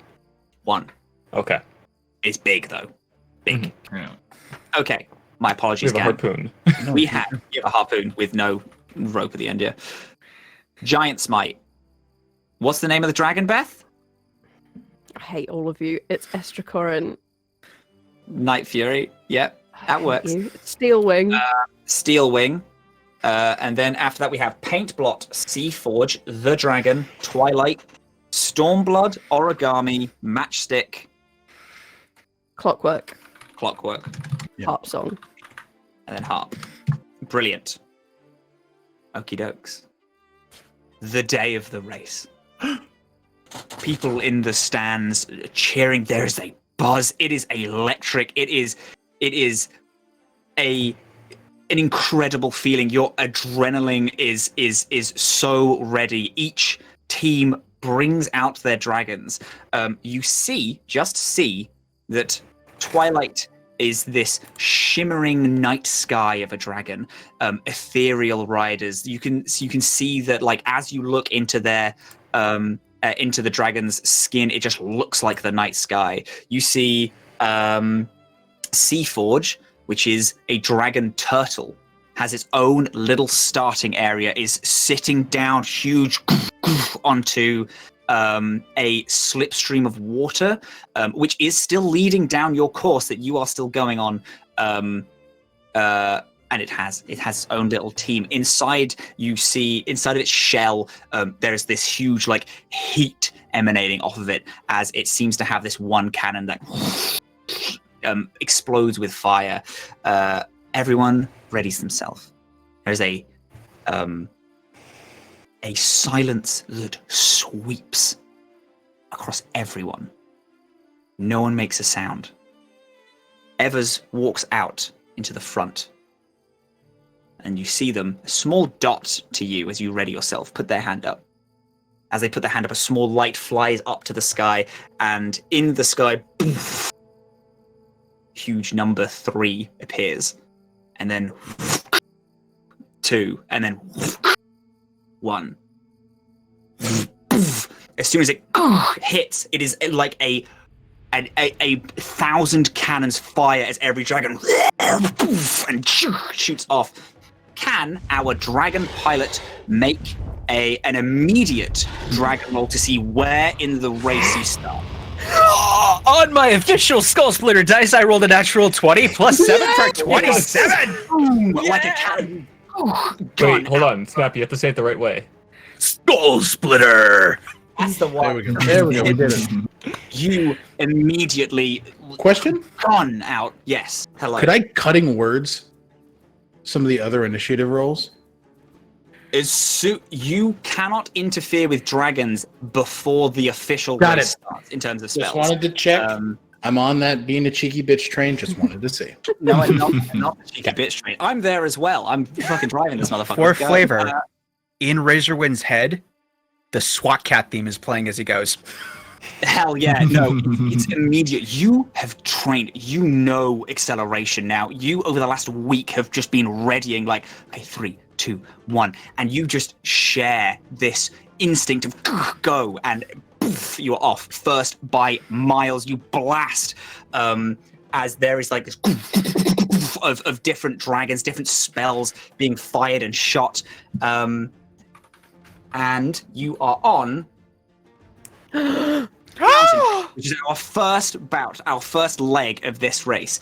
You are the first by a mile. Behind you is Stormblood racing up, as is Paintblot and Origami. They are gaining quick.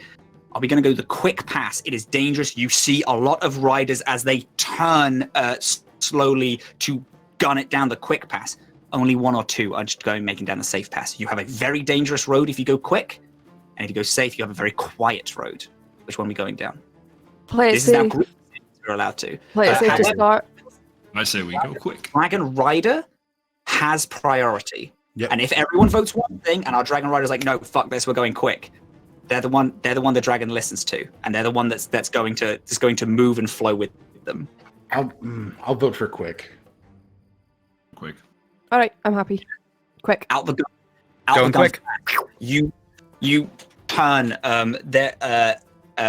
Night Fury lets in their wings and does like this real slick barrel roll, and then poof, and then flies, guns down, quick pass. Stormblood races behind you. They open up their mouth, and there is this of electrical energy. This is the way we're going to do this race. I'm going to give you a situation, and you are all collectively going to decide how you deal with it. You can all do one thing. You can all do a slightly different thing. In terms of slightly different, we're going to roll for an initiative to see who's going to come up in first. You can also plan your moves. If it's a thing like you wanted to throw a barrel and someone wants to shoot the barrel, that's fine. That's allowed. Depending on how difficult this thing is going to be, is going to raise and lower the DC checks. I will say, in a lot of the quick paths, the DC, you're going to roll more, but go quicker. In a lot of the safe, you're going to roll less, but you're going to be far slower. You're going to drop a couple of legs. Okay. Stormblood behind you opens their mouth. This huge, like storm. You feel the wind getting sucked in to this bit as lightning appears inside of their mouth, as they are just going to gun straight for you. What do we like to do? About how far away is Stormblood?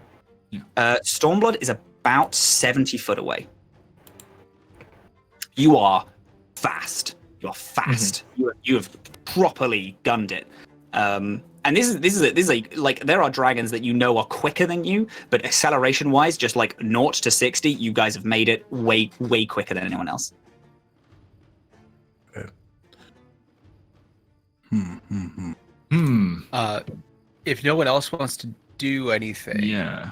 Razorwind would like to pull one of the javelins from his pack and cast Ensnaring Strike on it and chuck it at Razorwind. Yeah, incredible. That's absolutely perfect. That's grand. Would anyone else like to contest? Would they like to add in another suggestion of things of how to solve this? What are the dragons in our nearest vicinity? Dragons in your nearest vicinity are Stormblood, who is right on your tail, getting ready for attack. You have there is also Origami, and Steelwing is also there. Okay, So- I'm going to look at Steelwing and cast Shatter at 3rd level. Okay, dokes. How far does that reach? I'm going to use I'm going to use a sorcery point because I took Meta Magic Adept for distance spell. So double Beautiful. my range. Yeah, incredible. And that reaches now how much? Let me double check I think here. it's 120 now. Yeah, it's 120. Razor, when we can Yeah. combo too. Okay, sick. So yeah, Shatter right on. Incredible. Yeah, that's beautiful. That is a con check for me, correct? I guess it's disadvantage on constructs. Yes. No. Steelwing does count as one of those. Okay, so yeah, so a That is disadvantage. something that you learn whilst going to go visit them. Sick. Is you learn that they Ass. And I assume that's against my spell save DC. Yes. Yes, it Which is. 16. Fantastic. You since damage is a little weird thing, it's more like what the spell does is like its main thing. You reach out your hand and you cast Shatter. There's a small bolt of light that fires from your hand, or whatever you used to cast. What do you use to cast? I do have a wand in my hand, so I imagine very Harry Potter duel-esque. He'll just kind of weave it around Brilliant. and just launch forward. With the wind like whipping at your hair, you reach out this wand, and there's a small bolt of like the right in the middle of Steelwing, and roars and fully stops back, having to as they fail to the check, having to stop and then reconvene itself. You see different weapons falling from them, and then they go back, losing a couple of places as other dragons jump in for a bit. Nice. Would you like to cast Ensnaring Strike? Right before Razorwind's going to throw his javelin. One moment. And I'll cast Guiding Bolt at Storm. I'm also going to help you out here, and I'm going to use Mind Sliver. Ooh. Okay, brilliant. So are we doing a mix of Mind Sliver, Guiding Bolt, and then Ensnaring Strike? Yeah. 1, 2, 3. Incredible. Okie dokes. Would you like Mind Sliver? That is a check for myself? Yeah, Intelligence 15. Okay. I do have to ask, are you casting it on a rider, or are you casting it on the dragon itself? Ooh. Casting on the dragon. Casting on the dragon itself. Okay, that is what they call a wombo combo. incredible. How do you cast Mind Sliver? Yeah, so I'm just going to kind of, go kind of Charles Xavier, and then Incredible. connect with its mind.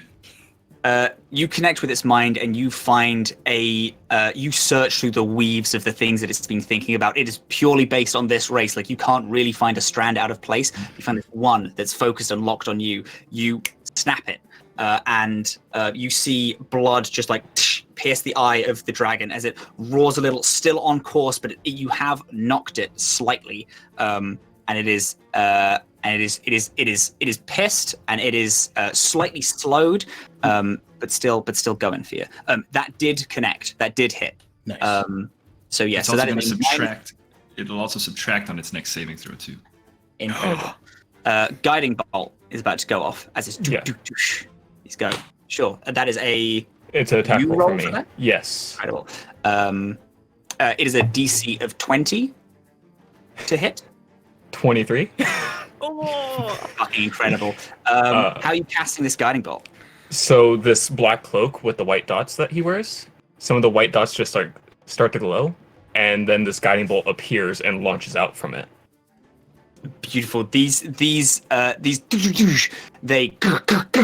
hit Stormblood, and the lightning arc goes straight down into a mountain next to you as it is now stopped casting. It is still gaining on you. Would you like to cast your Ensnaring Strike? Ensnaring Strike? So he grabs one of the javelins and draws it across the symbol of Illustrae on his chest. And as he does so, thorns and vines begin to sprout from the javelin, and he just chucks it full on Brad Pitt Achilles style. Hell yeah. Oh, we love that. And Guiding Bolt hits, so I get advantage on the roll, right? Yes. You get advantage on it, yes. And then when it rolls the save for the Ensnaring Strike, it gets a minus D4. This is some incredible combo work, team. We love to see it. We love to see it. I got another natural 20 and a 17. 5 of them dice. They're good. Oh my God. Hey, gang, we're sponsored by Skull Splitter Dice. Skull Splitter! Skull Splitter Dice! Skull Splitter dice! You, as you aim and you lob it, it goes like right into its mouth, like piercing its tongue as it goes through the inside of its mouth. It roars and flaps, slowing slightly as these. So this Ensnaring Strike is these things bursting from the ground to grab it and pull it down? Is it things growing from the They grow from the point of impact, and he has to make a strength saving throw. If he fails it, he is restrained. And that's a disadvantage because of the Mind Sliver? It's minus at D4. minus D4. Minus D4. Cool. Hoping he just falls. It needs to make. He needs to make a DC 14 strength saving throw. So we've got a 15. Oh. -3 knocked it down. To 15. To 15. It knocked it down to 15. It doesn't. The ensnaring strike. It wraps around its mouth, clamping it shut. You see it in its anger. It tries to fire another really quick bolt at you, but as it shuts, it inside of its mouth. And it has to slow and it has to slow slightly as Origami passes by and is now the one right behind you. You, however, did collectively all make it, and you get through to the end of the quick pass. There are now 2 routes that you can see. You are still very, very much in first. Some people are just making it off of the safe pass. You have 2 choices. You can collectively go above the mountain, or you can go through a large cave face through the mountain. We're the other dragons. Who else is around us? At the minute, you are the only dragon to make it to this midway point and make this call first. You have on the quick pass is Origami, Steelwing, and Origami, Steelwing. Paint Blot is also there, as well as Origami, Steelwing, and Stormblood. There you go. I'm getting confused with Final Fantasy thing. I was like, no, Final Fantasy, that's not it. As well as Harp Song is also on that path. No, Harp Song was going under the mountain. Yeah, so on the quick path. Recon. We haven't decided yet. That was on the quick path behind us. Oh, okay. Behind you, and is yet to make it to a point. However, you do know that it is going through the mountain. Harp Song is going through. Let's go over. Fuck it. There are Song would likely echo. Safe path. So. Okay. Yeah, that works. I agree with Halfling because I've seen this movie. It's bad if we go in the mountain. I'm gonna slap our Leonin buddy on the back, and I'm gonna do Bardic Inspiration. You Bardic Inspiring. Our Leonin pilot here. I'm just gonna slap him on the back. Let's do this. All right. You just get a D8 inspiration dice. I would like to hide Could I behind also give him the Leonin. guidance? You can also give our pilot guidance if you'd like. Absolutely. Good bud. What was you just going to say in Leonin? I want to hide behind the Leonin. Valid. Oh yes. Because I am very small, so I can do this. I am small. I'm a halfling. So I can't hide behind creatures that are bigger than me. Since this is part of the course, it is an easy check. It is a DC 10 check, but the difficulty in it is riding up and getting to the top and keeping your speed. Would you like to make me a dragon handle check? All right, and I get a D8 and a D4, correct? Yep. Get a D8 and a D4 added to it. Okay. I rolled a 2, but I got an 8 and a 3, so oh my God. we good. Shaky ground. You, as you go up, you decide to lift off slightly too close to the undermountain. As it's like, oh yeah, let's go up the mountain, and it's like, oh hell yeah, and you go, and it's like, no, because Harpsong's going under the mountain, and you're like, oh fuck, and then you try and bring it up. It is a mess job, but through this like wave of inspiration that you feel, you're like, hell yeah, no, let's go, because you do some fucking sweet ass maneuvers that you and Nightwing have been dealing with, and you go poof, Do a barrel roll. You blast up, keep your speed.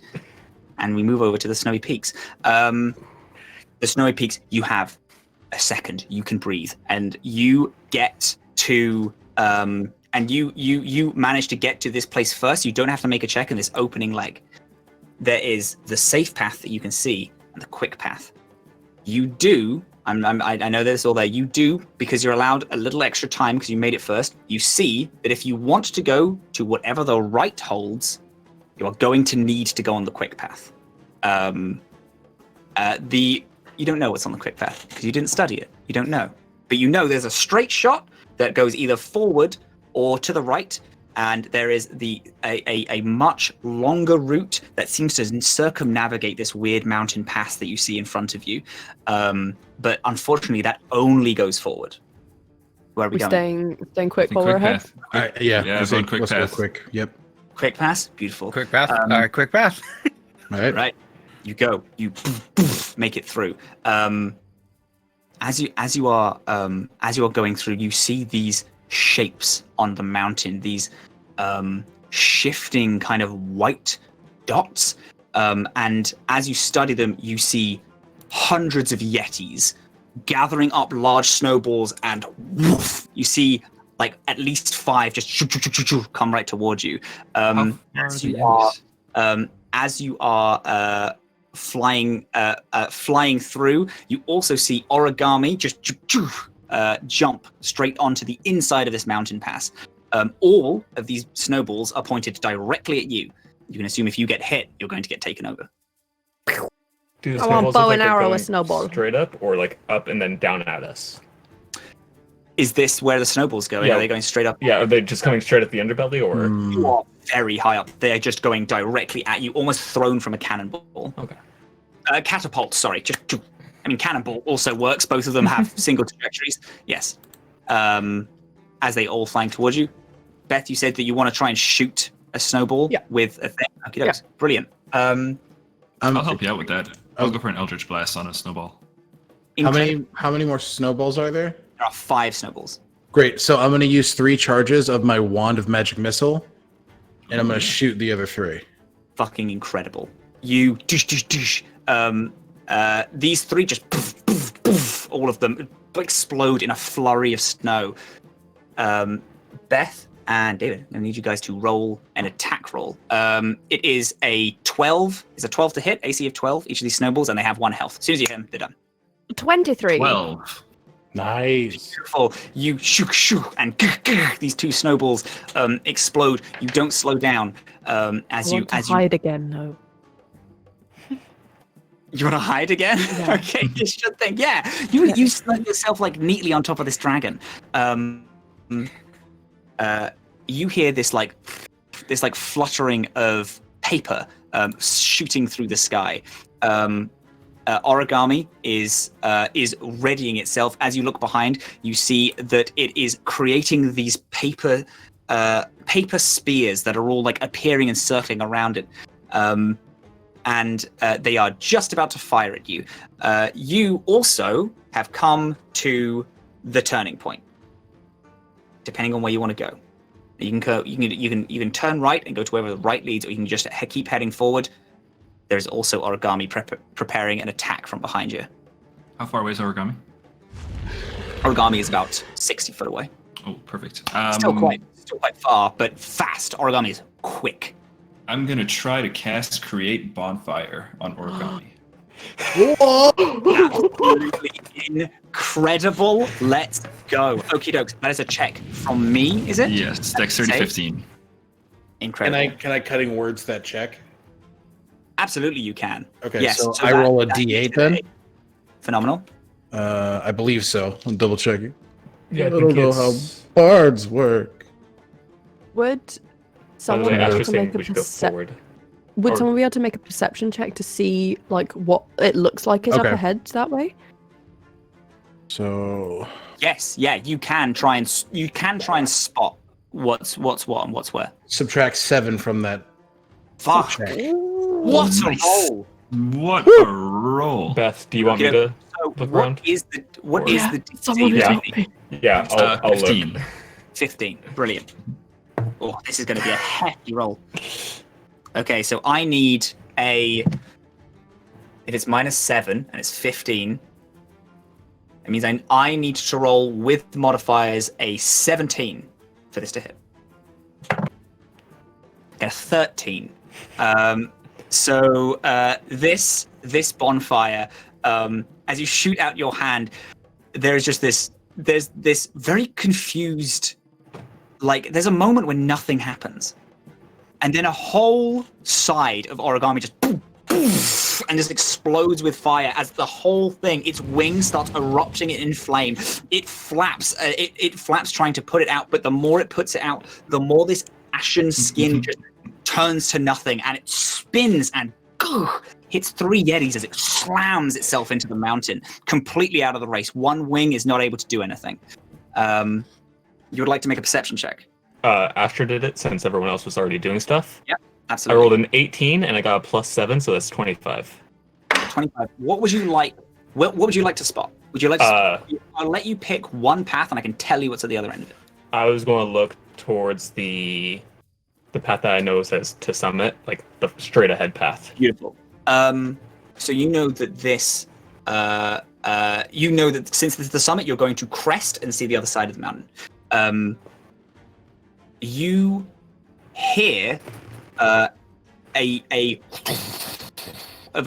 lightning strike and a splash of waves, and you assume that the ocean, the sea storm, is toward the summit, is on the other end.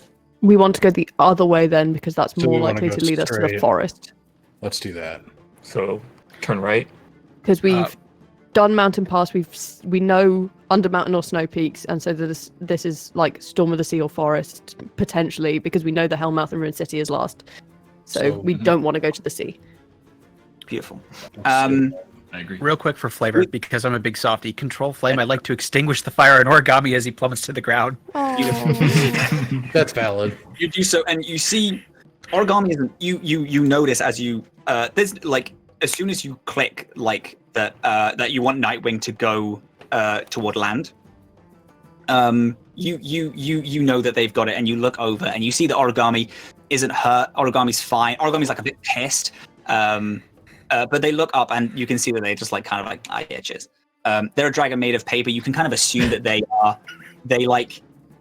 know how to rebuild themselves. Like a great dragon made of paper isn't something that exists. So this dragon. They're just gonna go eat a library and they'll be fine. They're going paper mache some pages. Need a library. That's valid. Also, this way we don't have to deal with Stormblood. Exactly. And now we're thinking with portals. As soon as you turn right, the cold harshness of the upper peaks leaves you as you all enter the forest. There is it is dense, it is impacted. These trees raise up so high that you have to fly through them. As you get through and blast down this side of the mountain, you see Harp Song wish in with Clockwork at the same time. Both of them fly in at the same point, and you are all about to converge in this one center as the pair of them went under the mountain. Those are the ones we don't like at all. Can I? You get the sense that under mountain was actually the quicker way to go. Okay. Can I?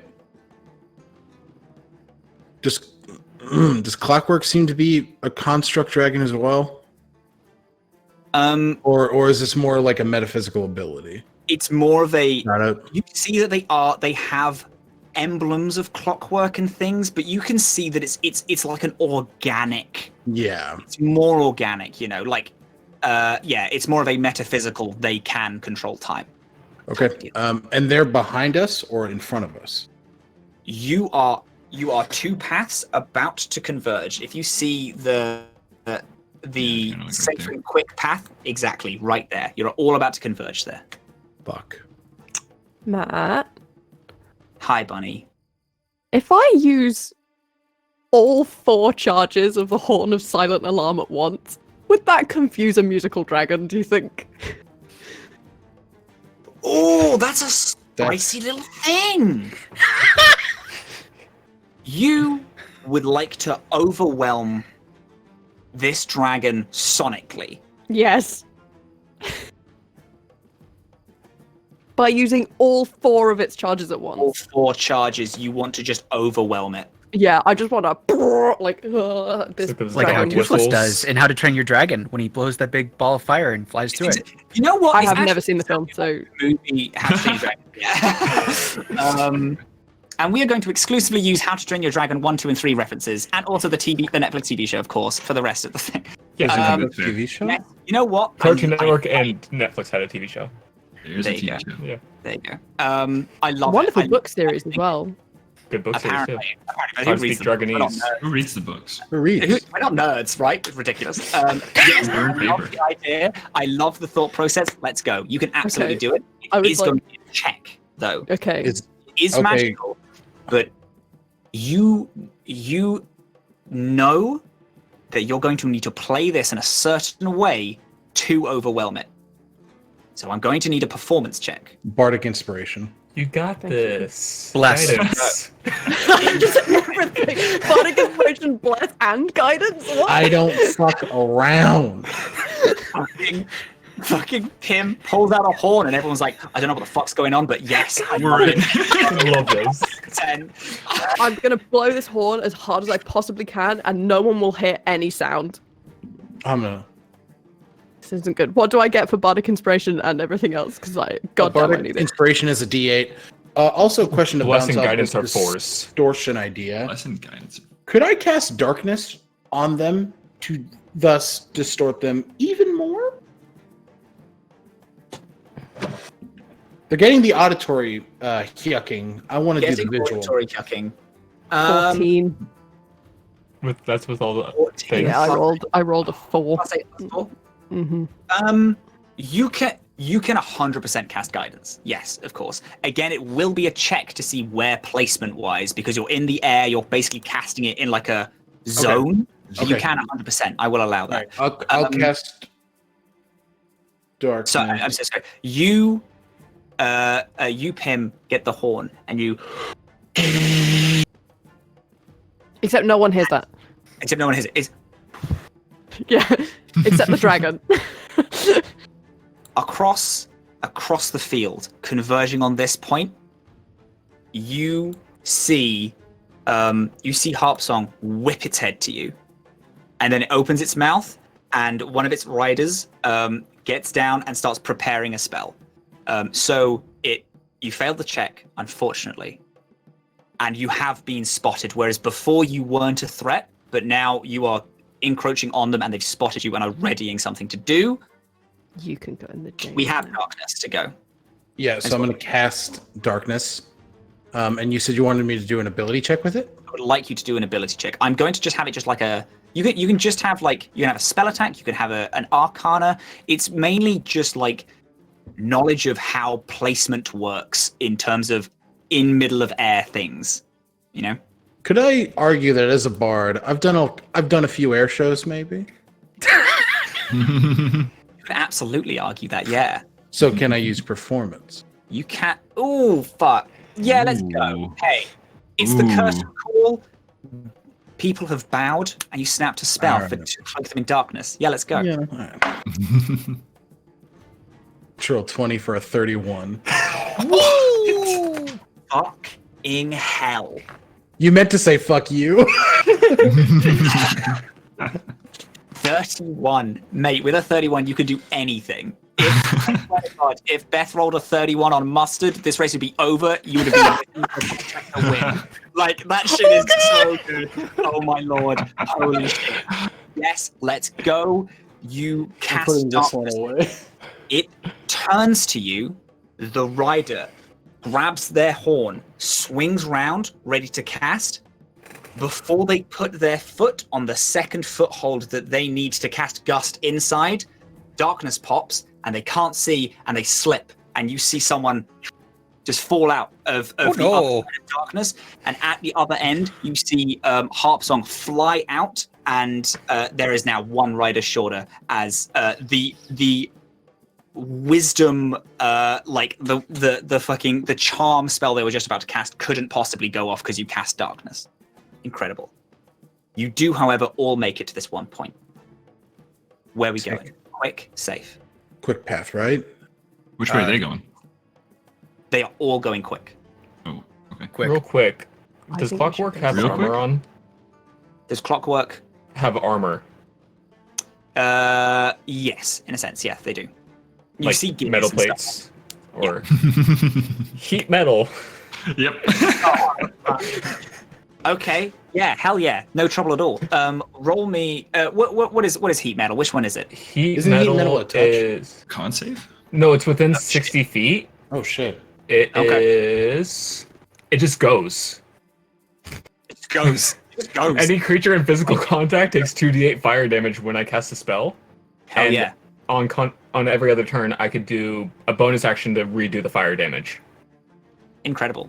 You reach out your hand and you see these plates start bubbling and burning.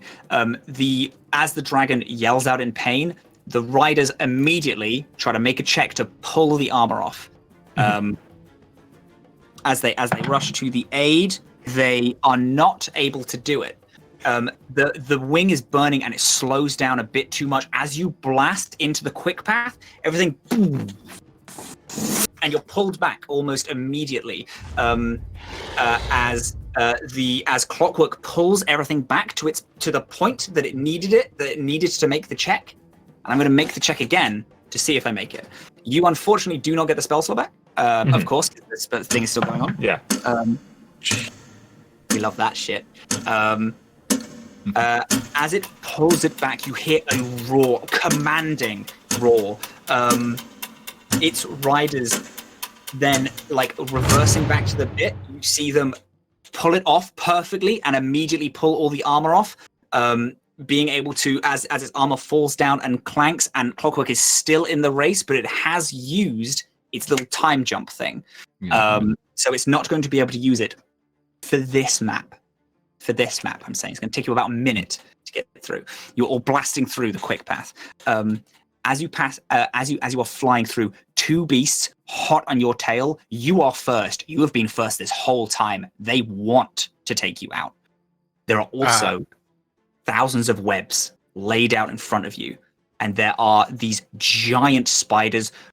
These I can't remember what the centaur spider people are called. Driders waiting as well, all waiting in the wings, ready to catch the person who is in first. I'm going to need, real quick, I'm going to need a dragon check, DC 20, to dodge the webs and get through.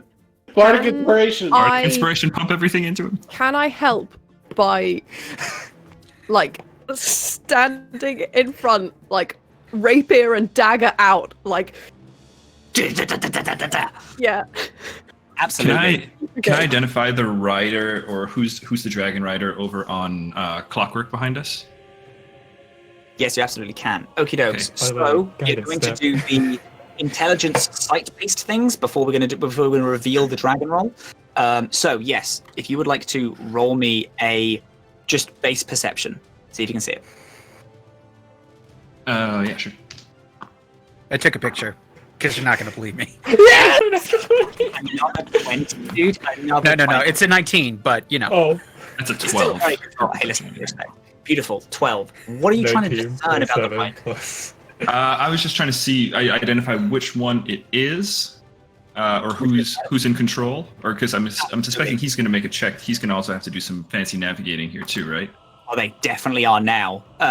Yes, you see the rider up front on Clockwork. They are quite close to their head. They have their hand placed on it and placed on top of its forehead, and you see its forehead looks like it would be a mechanism that's exposed. Gears and things are ticking and clocking, and they seem to be almost like working a mechanical machine.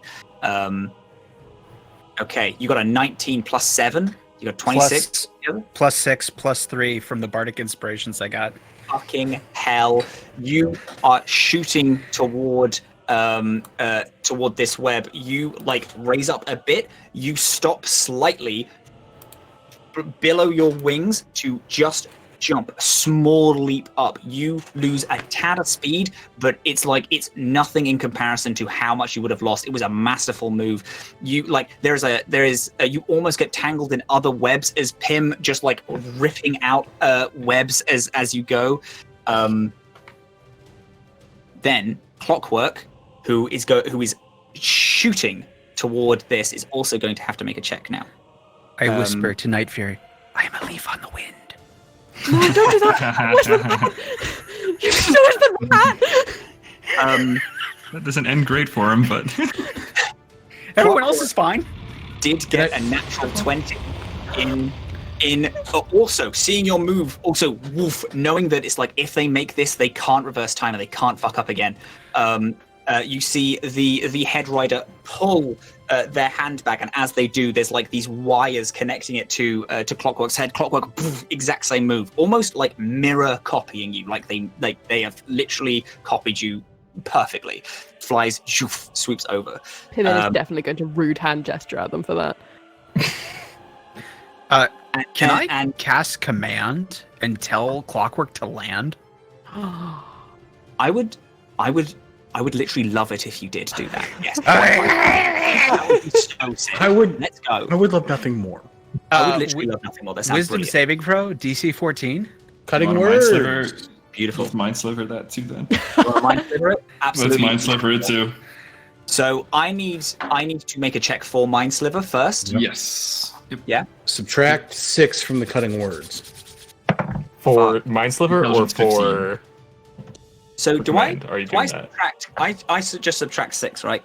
Brilliant. So they got. Oh no, this isn't. I'm sorry. Cutting words is not for saving throws. That's my mistake. That's no trouble. Don't worry about I've it. never heard of Everything's goosey here, but I appreciate it. Brilliant. They did fail the check though. They got a 10, which I imagine fails. That's failed. So yeah, 15. Brilliant. Okie dokes. Command. Let's go. What are we doing? What are we thinking? How we vibing with this? So Razorwind's gonna wrap one hand around the reins and spin around and plant himself, and like he's going to full on Leonin roar as loud as he can. So sick. Fuck yeah. Okie dokes. That is a wisdom save from me, correct? DC 14, correct? DC 14. Now, because this is a saving throw, this does get the cutting words -6. This is a saving throw. That's correct. No, cutting No. words doesn't work on just saving It's throws, only the but D4. Doesn't It's work. the D4 from Mind Sliver, though. It's a D4 from mine, so yes, I'll roll that at the same time. Okie dokes. That is a 15. It's a DC. 14. Ah, Exact same number again. exact same number. Yeah, that sucks, right? I'm so sorry. You roar. The birds They like just hate you. out of the trees as you scream this powerful roar, screaming for it to land. Clockwork now gaining on you. It just smiles back. You cheeky little And bastard. we jump out of the quick path. There are two ways. There's a path left and a path forward. Now, One of these leads into hell mouth. Astra is the only person to not make a check. So if you want to have a look again to spot, to pick up the role of spotter of which zone, you're very much welcome to. If you'd like to cast a spell, like to try and stop Clockwork gaining on you, that's also perfect. I'm just going to look ahead because we want to go through Hell's Mouth, right? You want to go through Hellsmouth? Yeah, that's true. That's a 19 plus 7. My rolls today Wowee. this was decided before it I love started. this dice. I've made up for it, I think, with some fours, consistent fours. So You spot ahead of you the grass, the trees, they slowly die out. The trees become drier and drier, cracking. You see the grass dies out and there is sand, endless sand up ahead of you. You see these small buildings. So you know that ahead of you is the ruined city. And I will leave you for context clues and I believe pre-information of what the other route is. let's go the other Yeah, way. Then. because you two you just said, right? Yeah. So telepathically to Razorwind, hey, I come left. imagine every piece of information has been pre-discussed. I imagine. You gun left. As you gun left, because Clockwork can spot you, I am going to need a check for this. It's not going to be like hard. It's not going to be easy. It's going to be a 15 just base check to not get grabbed by Clockwork as you spin off. Yep. Potentially taking a long time, hoping Yeah, that Yeah, I'll use my last bardic inspiration. You son of a boots. Oh my god, we're using the last bardic inspiration just before Hellmouth. We love this shit. We love going into our last leg with Here no it comes. backing. All right. So I've got my roll plus my dragon, bardic inspiration. Was there anything else?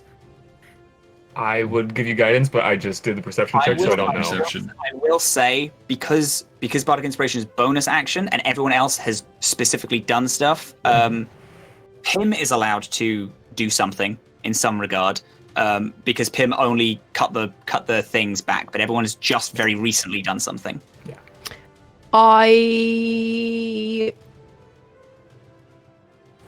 Can I use my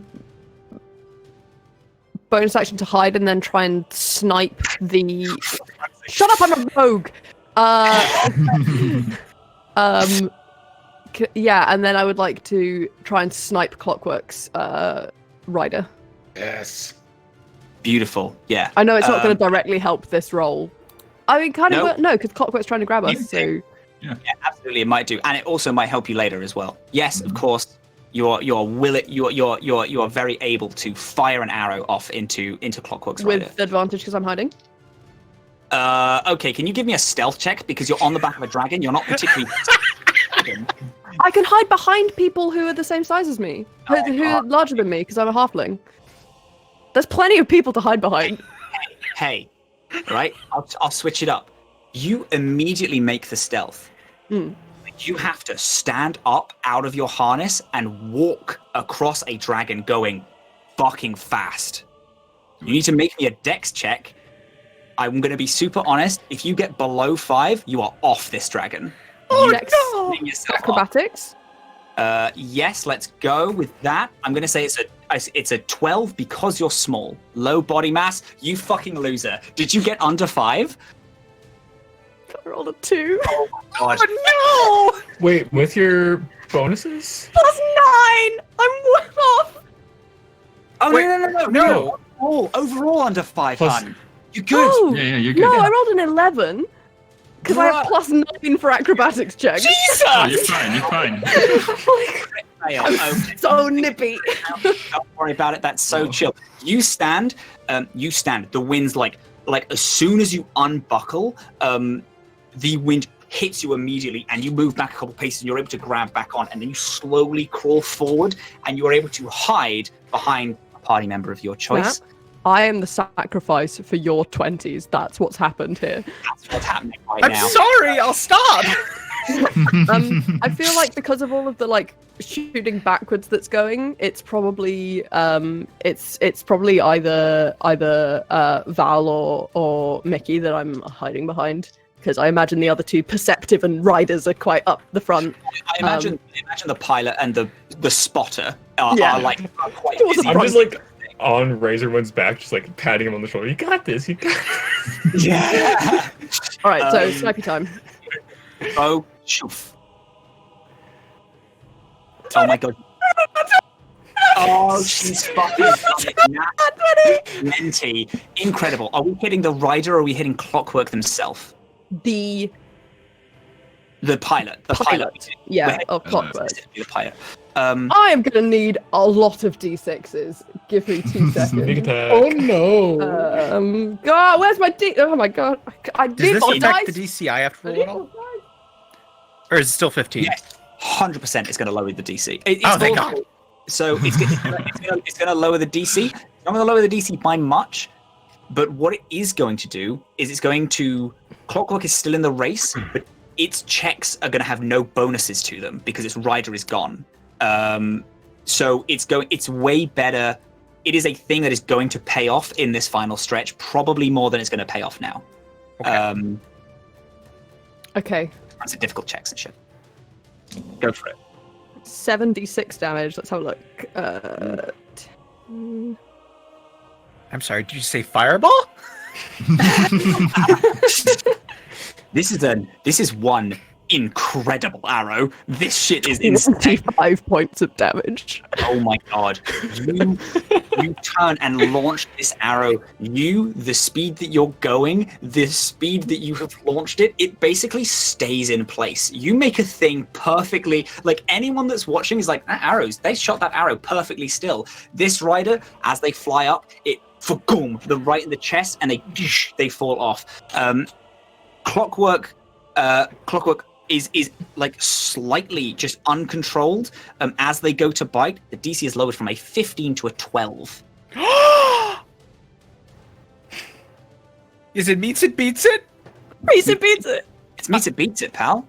I rolled a 3 on the 20, so plus 7. That's 10, and then I rolled a 2 with the Bardic Inspiration. Fucking incredible. I can't do this anymore. Whip. Night Fury whips its tail just out. Clockwork clamps down. It is furious. It roars angrily at you. You all hear, "Pathetic mortals, you can't escape time!" As it and it like readies itself. It doesn't go through the Hellmouth for speed. It is going because you are going to the Hellmouth. It is pissed at you in particular. You gun it through the Hellmouth. I would like to shout back at it. Time didn't do a whole lot of good for your rider, did it, agent? This portal, the world, the sounds of the forest, the critters, it all goes silent. There is nothing but heat and screams here. You out the portal, behind you is Clockwork. And then through the other portal that you see next to you, you have as this huge airship with these 5 goblins riding in. Then there is another boom as this dragon entirely made out of storm. You see Stormblood bursting through. There is 4 dragons in this pit right now. Clockwork angry, so pissed.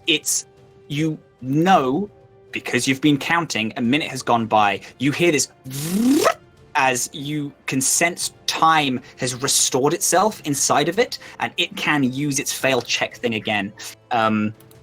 These 5 goblins, who are currently locked in battle with Stormblood, as they see you gun it out first, Stormblood stops, and its main rider, this man is huge, this huge spear, looks over to you and swings from Dragon and goes toward you. And Dragon also, you hear the loading of cannons, just trying to get the person in first, out of first place.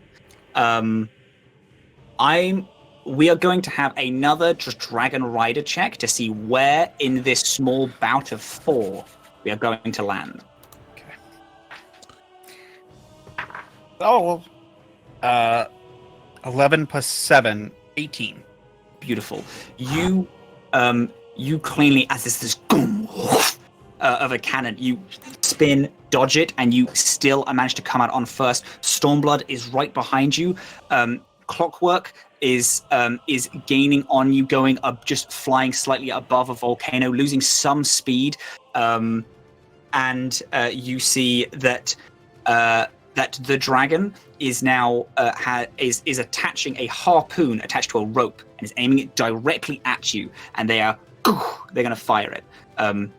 Reaction cutting words. Bonus action Shield of Faith.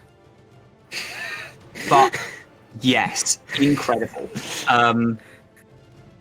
As this harpoon attached to a rope fires, you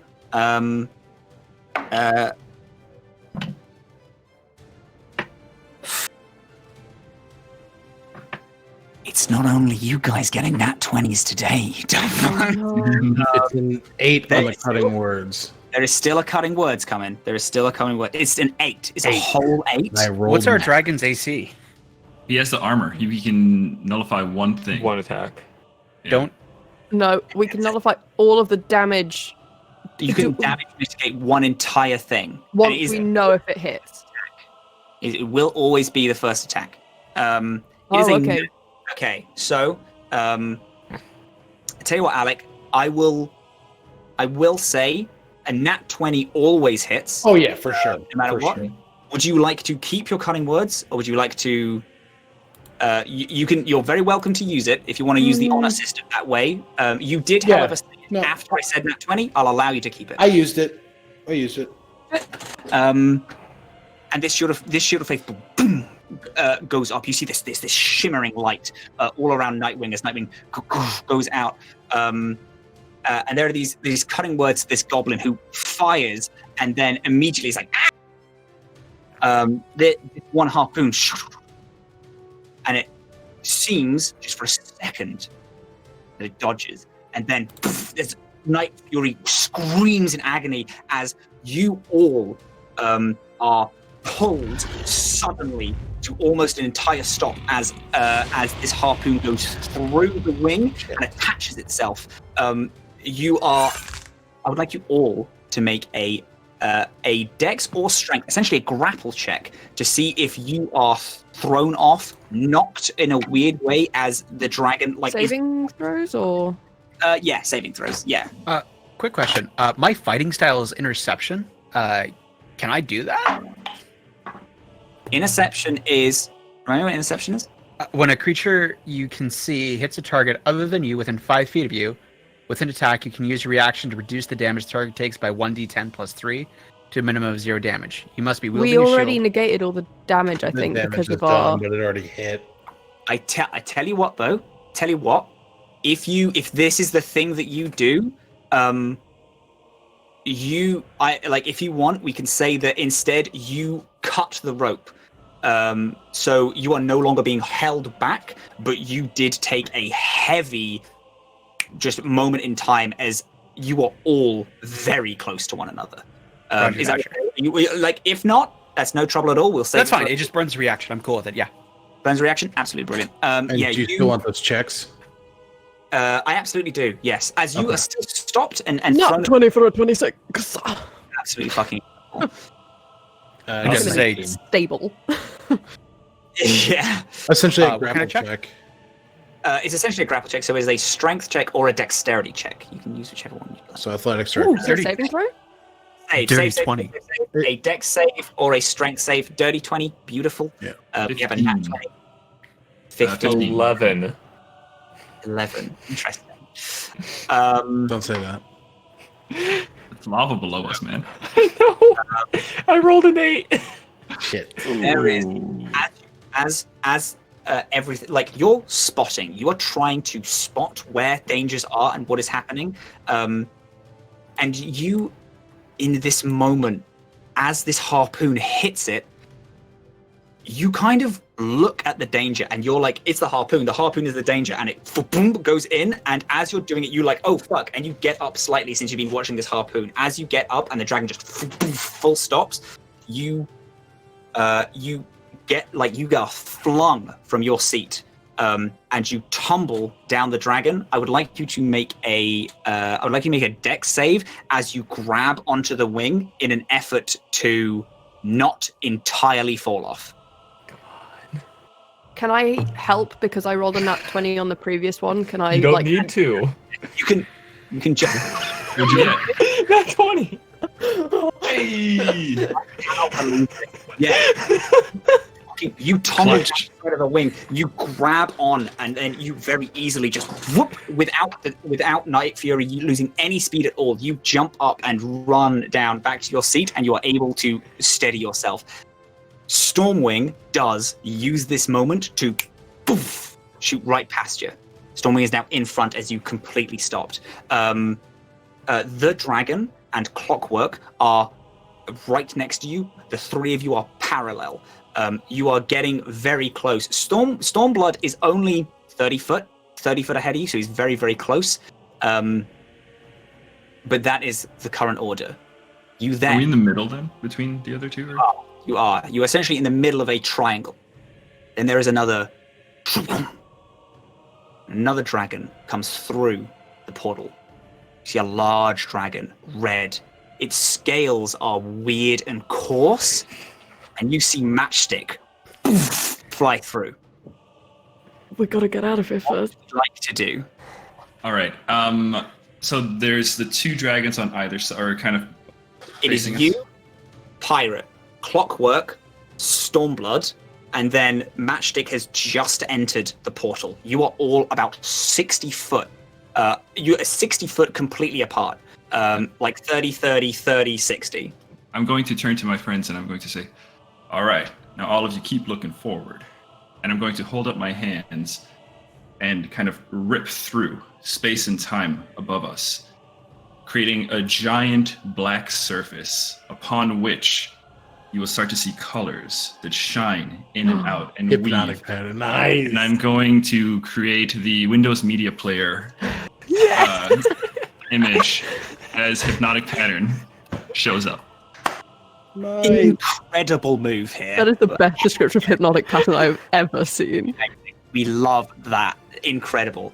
Okie dokes. Hypnotic pattern is for me to roll. Yes, that is a 15 with some saving throw. Beautiful.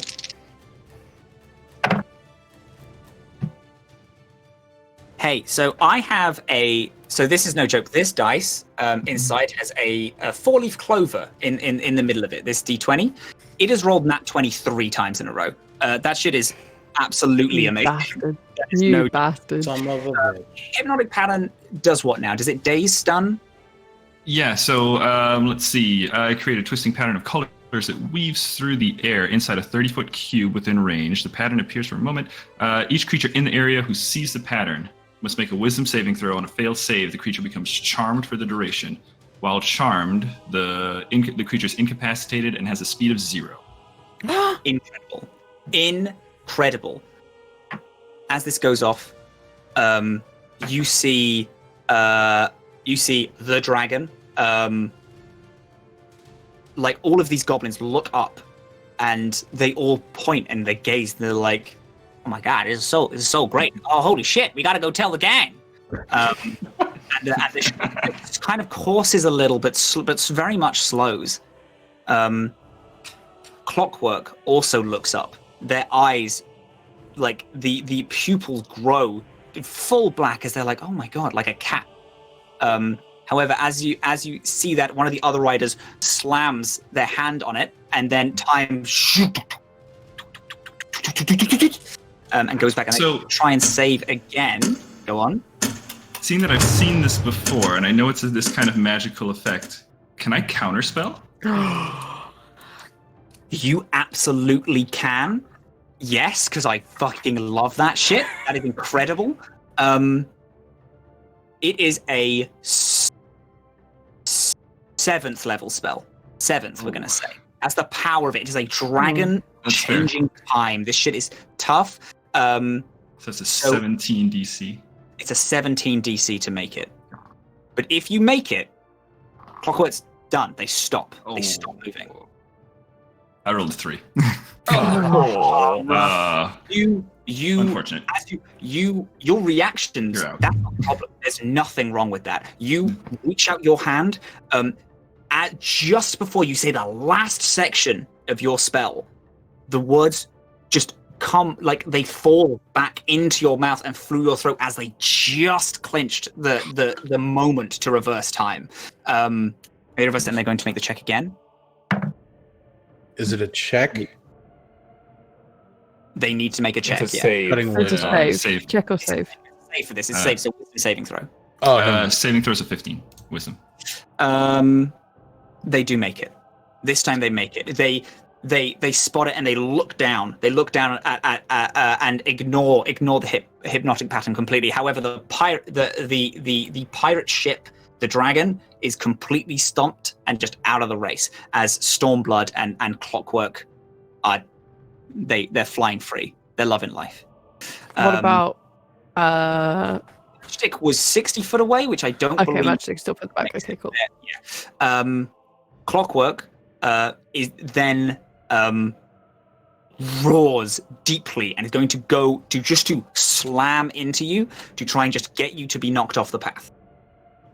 They're readying themselves. What would you guys like to do? Can I attempt to dissonant whispers? I'd love it if you did.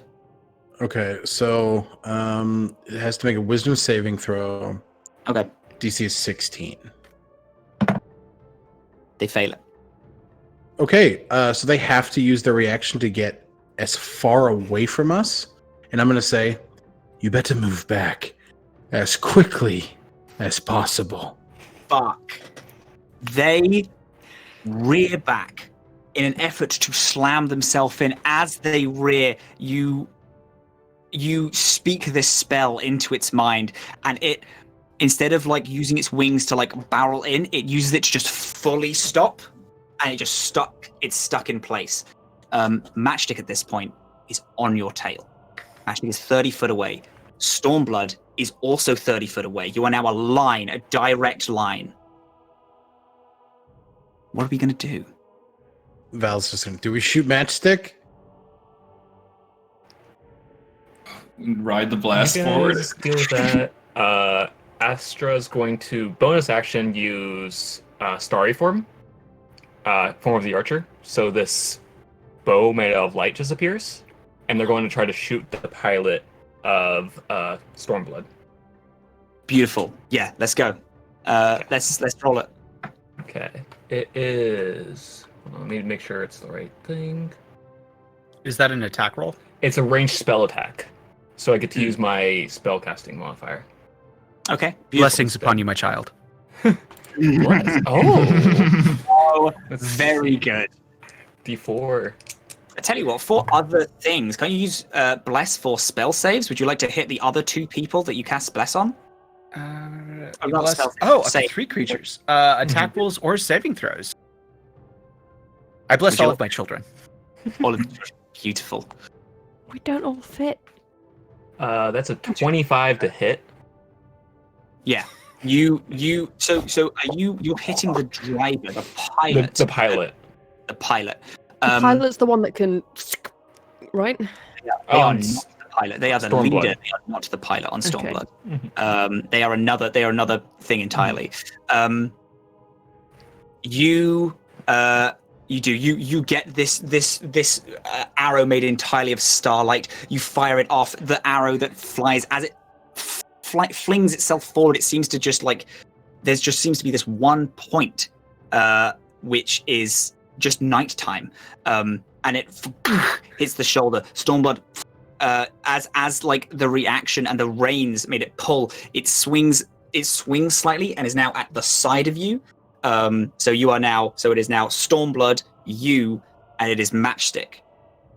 You are 30 foot from the mouth to get to the other side and get through the goal. The person who the leader gets up of their harness and then readies their spear to throw it onto Night Fury. This will be the last, let us say, round of things that we're going to do before this decides who wins. What happens? You are dead close. You gotta take the shot, guys. I made a promise to a goblin. Do we want to shoot the mouth of the cave and try and trap them in? I want to try and take out the leader who's about to get over here and wreak havoc. Yeah. I mean, we could shoot him with the cannon. I can't really do anything to do with that. I think we should go for the cannon thing with Matchstick. But does shooting the cannon reduce our speed at all? No. Does it increase our speed if we fire it backwards? If we hit Matchstick and he explodes, can we get a little boost? Ride that? Do we ride the shockwave? You ride the shockwave past. I'm gonna tell you right now, because it's dope as all fuck. If you want to shoot the cannon into Matchstick, completely decimating the gate, and just this section of hell burning hotter than anything, you want to make a fucking scene in hell? We love that shit. Okay, I think we do that. I have one more. You have to hit, and the ride to get out. That check is going to be high. There's going to be, I'm going to call, because you're riding explosions and you're going to be dodging the thing. That is going to be a 25. Yeah, 20 CC. While we are having this like discussion and setting up, can I cast motivational speech?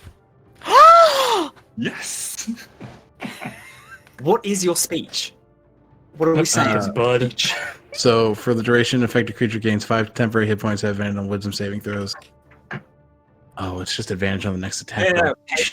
Hey, pal. Yeah?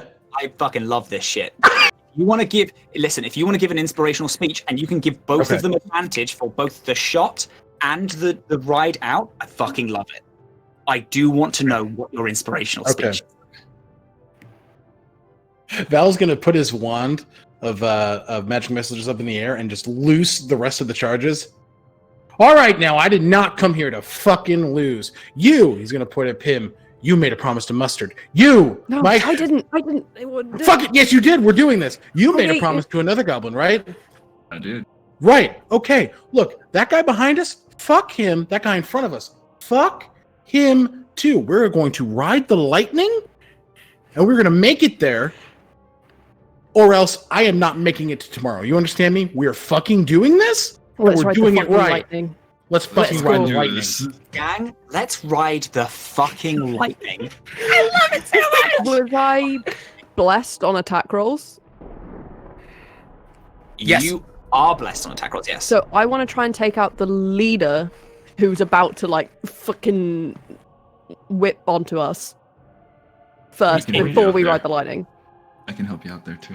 No, I'm wondering, can I guiding bolt that? Because it was only my bonus action. Oh, I'm going to fire. You are about to fire the cannon. Right, no, I'm not the cannon firer. This one's for Mayo. I'm the cannon. Sorry, Mike I didn't know who would. Mikey's going to do the cannon. It was only my bonus action to do the archer thing. So can I guiding bolt the leader to help? Yeah, let's go. Fuck it. Okay, so I'd like to use my bonus action to hide, and then I get advantage. Bonus action to hide. Easy, it's done. You can navigate this dragon like you cannot believe. Perfect. What were you doing to help me, sorry?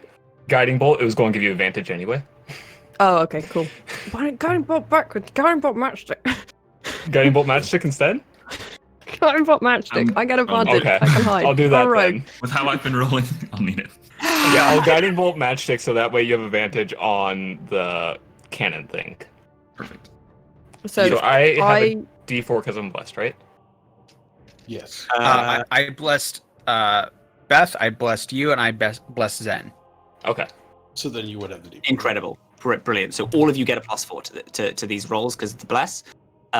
We are going to do the shooting the rider, the leader of Stormblood first. Okay. Roll that. While this is happening, Val is just screaming at the top of his lungs, "Ride the lightning! Danger zone! Yeah. Oh my god, playing some sick-ass fucking bard tune as The lyre is out. things through the fire and the flames. I hate my dice. I rolled a 6 with advantage. I rolled a 6 and a nat 1, but altogether that is 6, 7, 8, 9, 10, 11, 12, 13, 14 to hit the leader. You fire off at the leader. They just parry the little pecker. And they get ready to throw. All right. I am going to be like very obvious that I was the one that threw the fucking thing. Yeah, incredible. And we love that. Guiding bolt next. Guiding bolt. I rolled an 11, but then I rolled a 4, and I have a +7. So that is 19. a 22. 22. Incredible. You loose out this guiding bolt again, like lifting off of your cloak these starlight bolts into Matchstick. Matchstick is now glowing. And we're going to do our cannon Easy check. target. All right. You get advantage on this. You get the +4 from Bless. I'm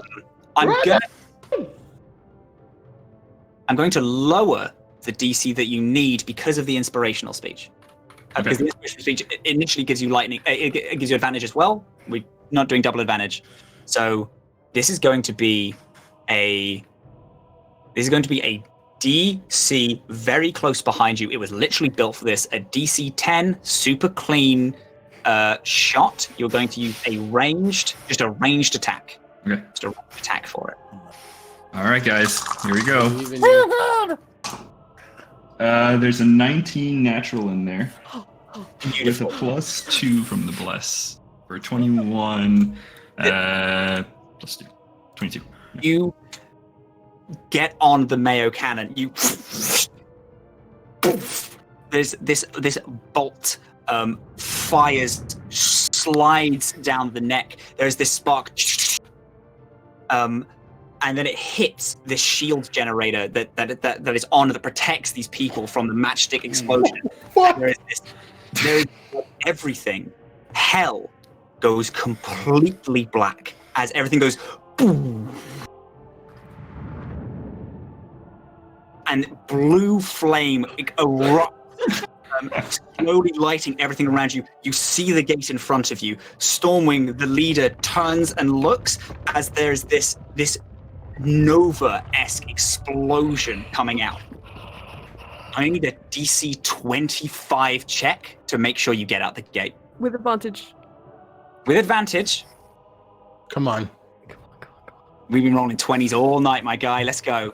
Don't look at it. Don't look at it. Don't look at it. I'm sorry, what was the DC? 25. 25. You have a +7, so you need an 18. I rolled a 3. With And an advantage? 18. With advantage. Yeah, dude. So sick. That's so That's all on the delivery! Oh my god. This I explosion. gotta take my sweater off. Blue light. This fire that is erupting. You lay out your wings so you slow down and you catch yourself in the drift as you arms to the side, knife very straight through the gate, bam, and then everything.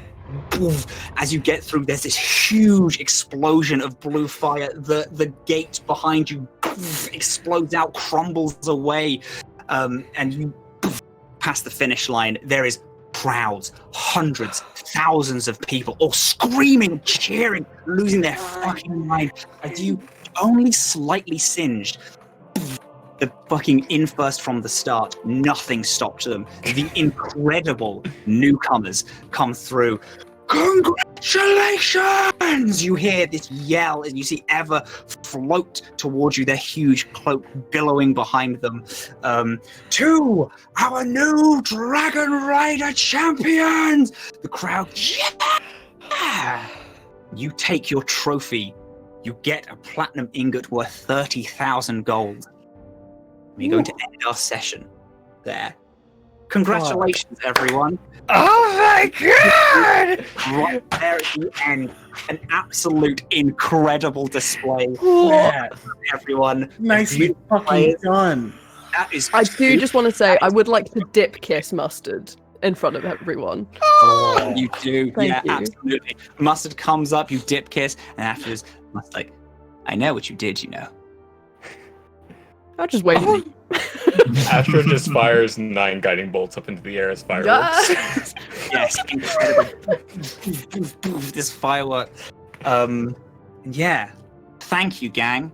That was Eva's ever-changing arena, the Thank you, Dragon. Matt. And Thank you this so much. Dragon That was Race, so my awesome. friends, was So brought good. to you. That was so good. Brought to you by a few small announcements. We'll get those out of the way, and then our players can share their stuff and their information one final time. But really quickly, just a huge thank you to our partners, the first of whom is Soundtail, bringing those awesome sound effects. You can get a copy of Soundtail for yourself at the link in chat. Also, Elderwood, again, for being fantastic partners with us. Arcane Anthems for our amazing intro songs. He makes a bunch of free D&D music that you can get on his Patreon if you go over there to take a look. Just a reminder that we are an affiliate with Found Familiar Coffee. If you want to taste Initiative, which these guys clearly did with all those amazing rolls, you can get yourself a copy with the welcome in code 10% off for coffee. And of course, a last but not least, huge thank you to our mods, one of whom was double duty playing and modding today. Thank you, Tanner. And to all of our other fantastic mods, we very much appreciate you all. All right, Matt, back to you and your players for final farewell. Thank you so much, oh beautiful God. Unfortunately, we couldn't get Mr. Electric to do the outro. We could only afford him to do the intro. Yeah. Very Thank expensive. Yeah, he High I appearance see. fees. Twee's got a very limited Yeah. budget. Yeah. Thank you guys so much for joining us here today.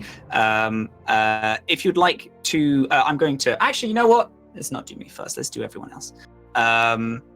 If we would like to go, I'm going to go, unfortunately, on Discord since I have the chat box open, but not itself Twitch. Alec, would you like to give the end little bit of your socials, please, for us? Yeah. Hi, everybody. I am Alec, also known as Commune. I am a D&D content creator and Twitch streamer at twitch.tv/CommuneDM. I do all things from Bratome Brunch, where I drink and simp over hot anime boys, do Pokemon Nuzlocke series, and then I do a homebrew D&D campaign called Intelligence Save on Sundays, where I play with Snap here. It's a lot of fun. Love to see you. Thanks for having me, and I've been Val. Beautiful. Speaking of Snap, would you like to say that? Oh God, I am iSnap Plastic, and I've been playing the Leonin Razorwind, who is totally keeping the dragon that he traded. So that's canon now. He's mine. Oh, yeah. My baby. But you can find me everywhere as iSnap Plastic, including on Sunday nights where I play as Torch on Intelligence Save, or building stuff on Monday, or on Thursday night where I sit and talk about nerdy stuff while I build stuff. I build a lot of things. And friendships. And friendships, exactly. And friendships, connections with dragons. There's not a single thing that you don't build. It's incredible. My beautiful Beth, my beautiful Panga, would you like to say some of your social? Thank you so much. I'm Beth. I'm Panicking Pangolin on Twitch. I stream weekdays, mostly Assassin's Creed Valhalla at the moment because I'm an addict. But yeah, I don't play D&D on Twitch much, but this was so fun, so thank you for having me. Yeah, that's it. And I was swimming. Thank you. Beautiful. Tan, my guy, Myth. Hi, I'm Tanner. I also go by Nathaldor. You can find me Mondays over at twitch.tv/The Library of Lost Tales, where I am the DM of the campaign there. And I was Astra. Beautiful. And then and moving on, David, would you like to give your little socials? Sure. It's a pretty short list because it's 0. But you will be able to find me around.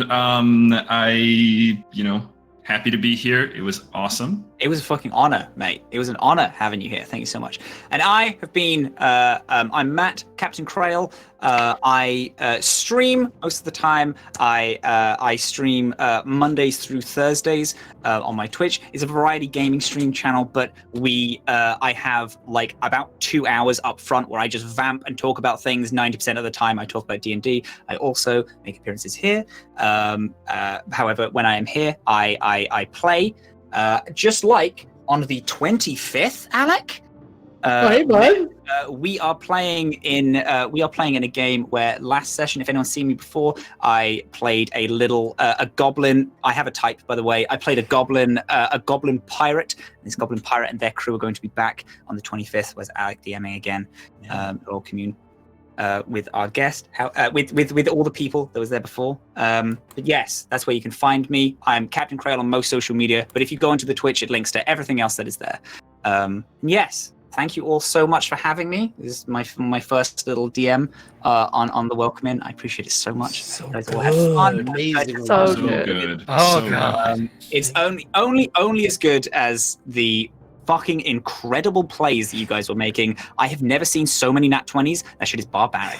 Those nat 20s are all thanks to Skull Splitter Dice. These Skull Splitter Dice. Splitter dice. There it is. You, Josh? There it is. Let me tell you, brother, you need some Skull Splitter. You want to get in the arena with me? But yeah, that's it. That's it for all my social media. Thank you everyone for coming along. I see so much of my community in chat. I appreciate you guys so much. If you're not part of the community, you want to get involved, I would absolutely love to see you, as I'm going to be. I might be streaming tomorrow. I might be completely knackered because it is 3 a.m. Yeah, I'll find out. Baby. I can swill on that Twitter, and I'll keep you guys involved. But thank you guys so much for having me. I really, really appreciate it. All right, guys, and on that, we're going to say farewell. But remember, we're going to raid. There are a bunch of cool shows. We'll pick one after it. Bye-bye, everybody! Bye.